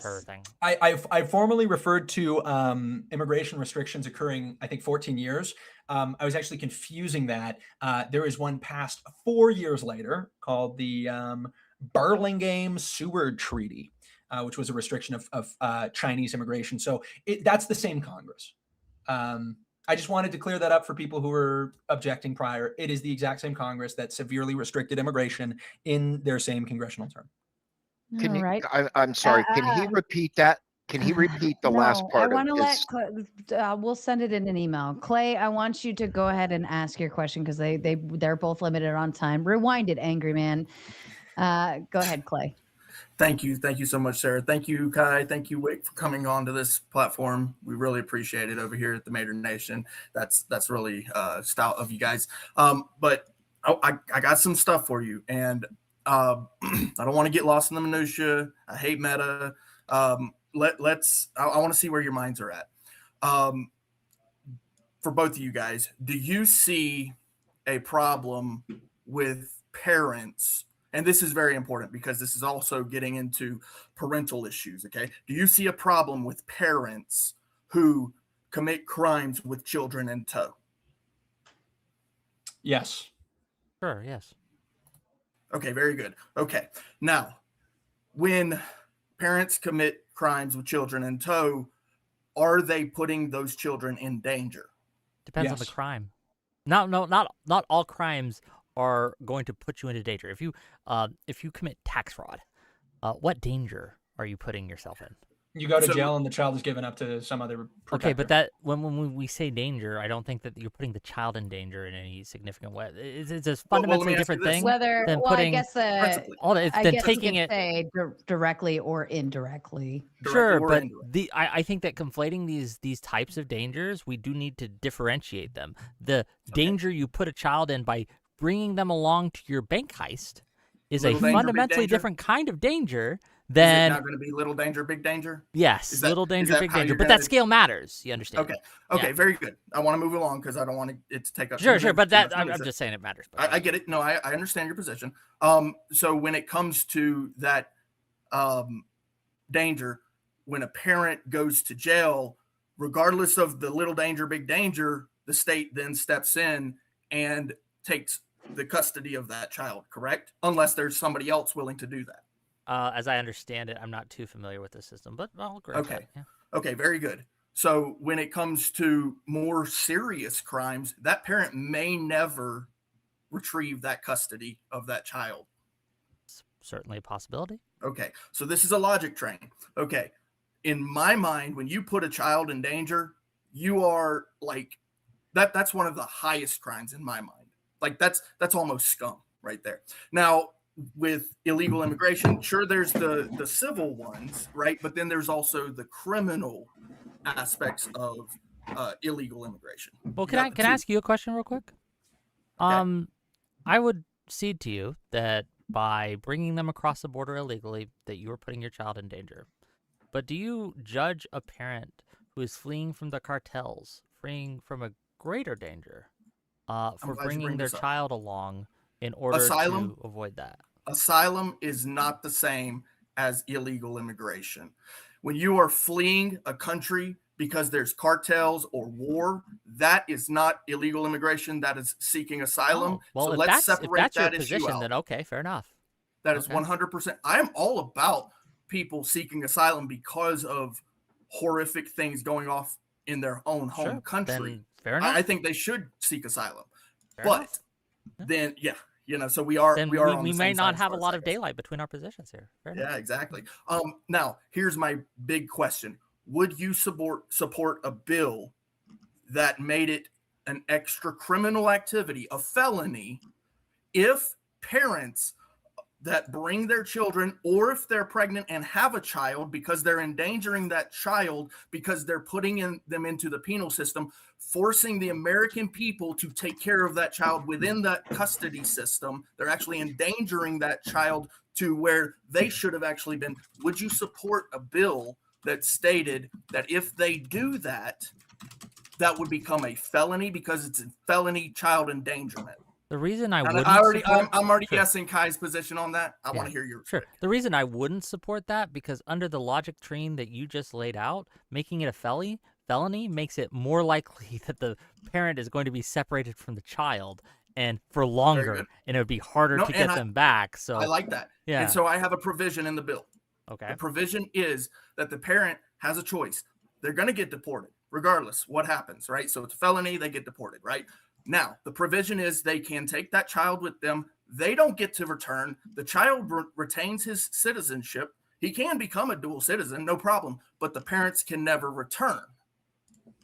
I'd have to think about that more. I can't give you an answer off the top of the dome. Very That's good. something I have to Very consider. good. Would And you? Can I here's- ask you just real quick? Would you consider making it a crime for making a provision for other crimes other than immigration? So, say they were taking their kid to a bank heist or something. Would you add in extra penalties for that? I think child endangerment is one of the biggest problems that we have in the United States. I'm Yes, just curious. Human trafficking is a problem, and that actually leads into child endangerment too. So yes, I'm all about protecting those who are the most vulnerable among us. And I want to add in, because I'm presenting this as a bill, right? Please. So the idea of producing it as a felony if they endanger a child, and then they have the option, get the fuck out, take your children with you. That's great. Okay. But if the child, because I want to make sure that that people understand, it's not just heartless, take your child and get the fuck out. They have the option, if the child gets left in the system, to obviously there's an adoption process. If before the adoption process happens, they want to take that child back because they need, their child, they decided finally they want their child, no problem. You can take your child, you pay for it, and you retrieve it at a port of entry. You still cannot enter into the United States. So I'm not heartless. You can have your child, not a problem. Okay, I want to make sure that's understood. You retrieve the child at a port of entry, you pay for it. I don't know about this, man. Like I'm not entirely against it, right? But I'm seeing problems, right? It just feels that it's going to make it more likely that parents and children are going to remain separated. Like if the child retains its citizenship and they're here, it makes it harder for the parents to stay with the children. But there might be a disincentive to coming here. Like I'd have to think about it more. But yeah, look, I have the bill. I've written it out, and I'll send it to you. How about that? Same thing for you, Kai. Okay, maybe, right? If I can get to it, I'll get to it, right? But maybe, right? Like so. I like it. Yep. I like it just because I'm center right. Right. Sure. This is where I sit on the political scale. Most people here know this about me. I always try to find that middle ground for the two. And I think that this is like the most feasible thing for both of you guys, or both sides, I should say. So I appreciate it. I'm gonna let it go on because I know you guys ain't got much time left. I wanted to Kai and Whick, because you said 10 minutes, and that time's probably I'm going to try to give as many people as possible. Like that was a soft 10, but you know what I mean? Okay. Yeah. Okay. All right. As Varun, question to you, sir, for either Whick or Kai.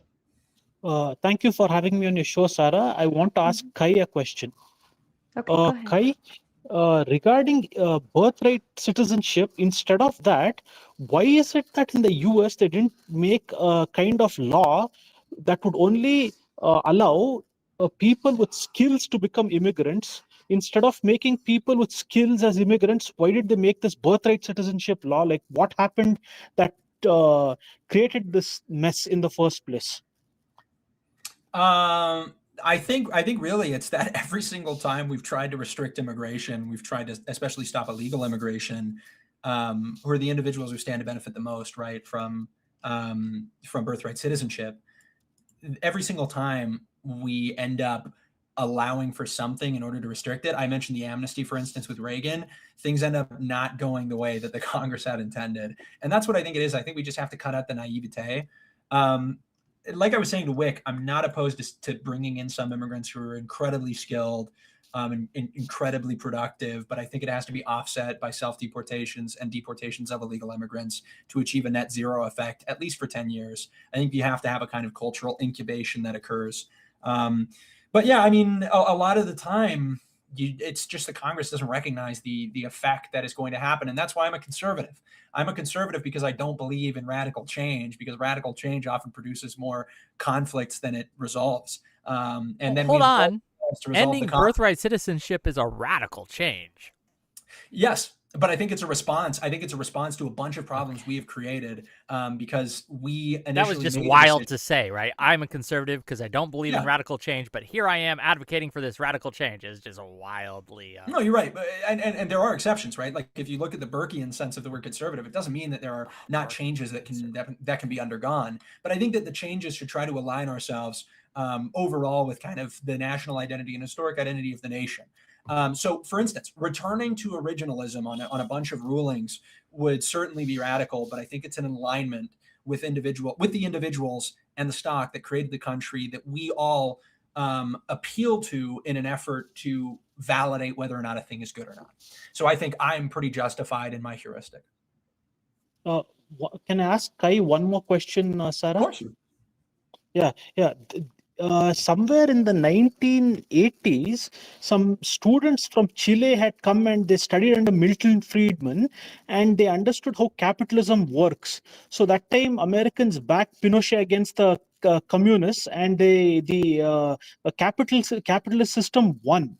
So that way, why is it that instead of trying to fit everyone into the Western world who actually don't assimilate, why can't people start sending representatives, students to study the way the Western world has been built and the successive points, taking the successive factors of the Western world, coming back home and trying to implement it here? Why aren't the world leaders doing that? That actually is, don't you think it's more secure to do it like that? Because multiculturalism always leads to conflict.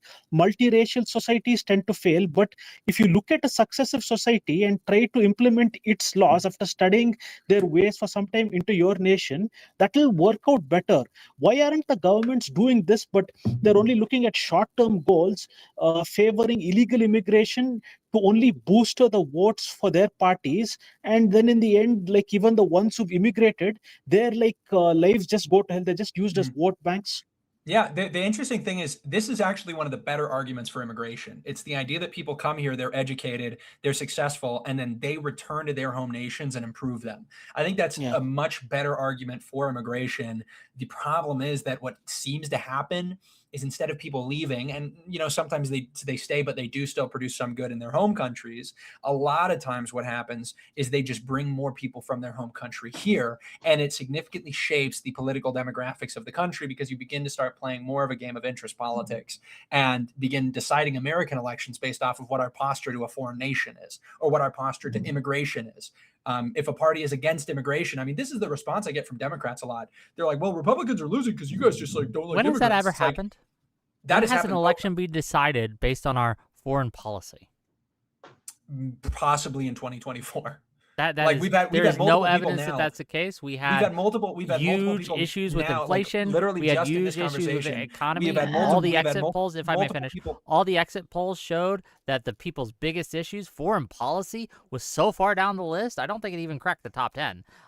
So where are you getting this idea that the 2024 election was decided upon based on foreign policy?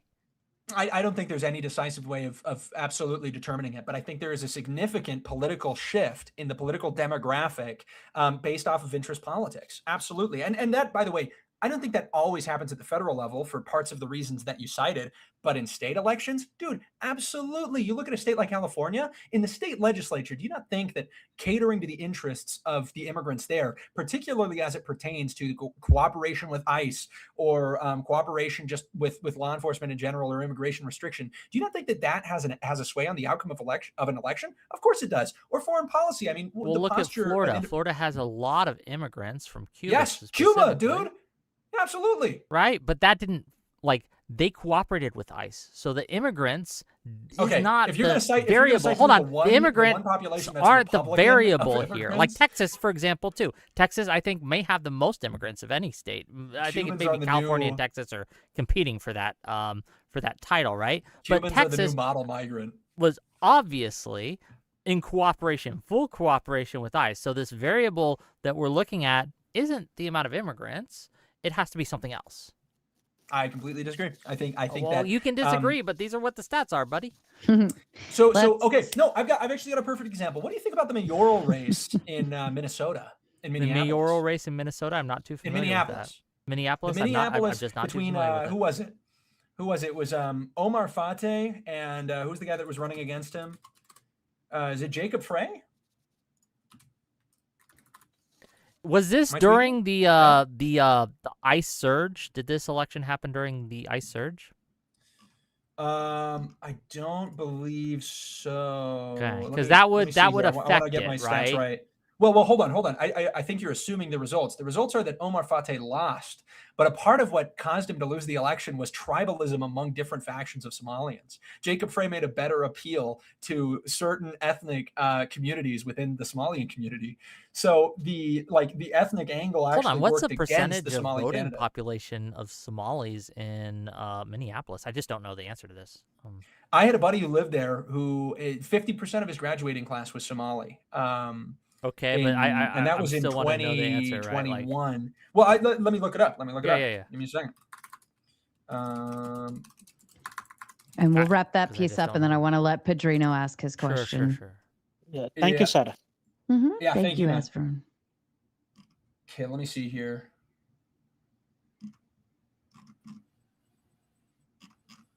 Okay, don't give it to me by county. Give it to me in Minneapolis, please. Yeah. The city. And what foreign policy issue did he use? No, it wasn't necessarily foreign policy. It was ethnic. It was ethnic politics. It was the appeal to a specific racial minority, and that I think is a problem. Yeah, I think you would agree with me. You would agree with me that if we get to a point, if we get to a point with our politics where we're making appeals to specific ethnic groups based off of what their particular interest is, that probably negatively affects our democracy. Would you agree or disagree with that? It depends on what the appeal is and what group's being appealed to. I don't think it necessarily can. I think that when it comes to, if you have a group of people who have been in the community for all their lives, appealing to that group rather than the people who have just moved in could possibly be fine, depending on the appeal, right? It's context dependent. Yeah. So for instance, in the Somali community, this is actually interesting. They have declined in their support for the Democratic Party, and it has been attributed, I'm just reading from Wikipedia here, to the party's more liberal stances on family and cultural values such as gender identity and LGBTQ issues, as well as Biden's handling of the Gaza war. Okay, I'm being told, just real quick, I'm being told that the percentage of Minneapolis, and take it for a grain of salt because this is chat, and chatters are lessers, okay? They're saying the best they can find is about 2 to 3%. Give me a second here. I'm trying to find. That might be wrong. Something that's not from chat. But I'm just saying, if it's only 2 to 3%, no, there's no way it influenced the election, man. It just didn't happen. It's that is a crazy opinion. Elections are won by far less than 2 to 3% every single 2 years. Who are appealing, that's a ridiculous angle. 97%. And if you have a voting block, that votes as a block, it is even more easy. But you just admitted that the Somalians didn't vote as a block. No, broke them up by tribe.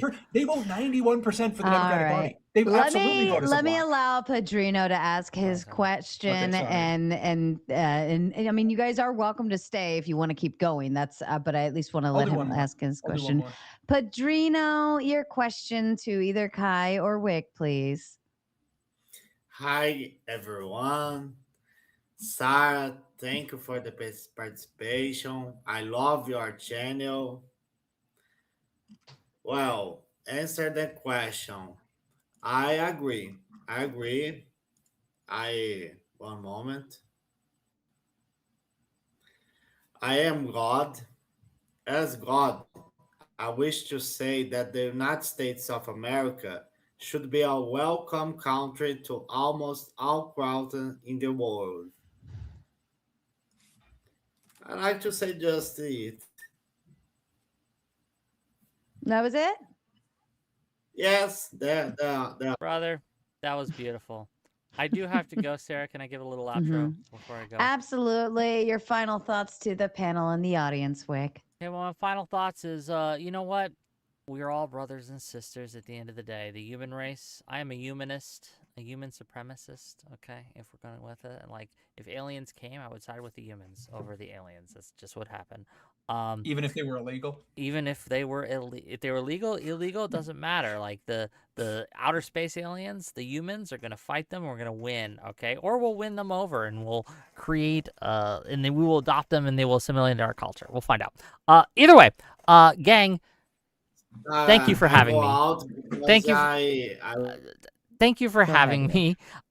If you like what I have to say, if you enjoy watching Whick TV, if you want to become a Wicker, you come to my channel, okay, Whick TV, and you click that follow button, you click that subscribe button, click that like button. Tomorrow at 6 p.m. Eastern, we're going to have the Soy Pill on, and we're going to have Bishop on. Bishop is a Lockheed liberal. They're going to be talking about a few things. They're going to be talking about the Hassan subpoena.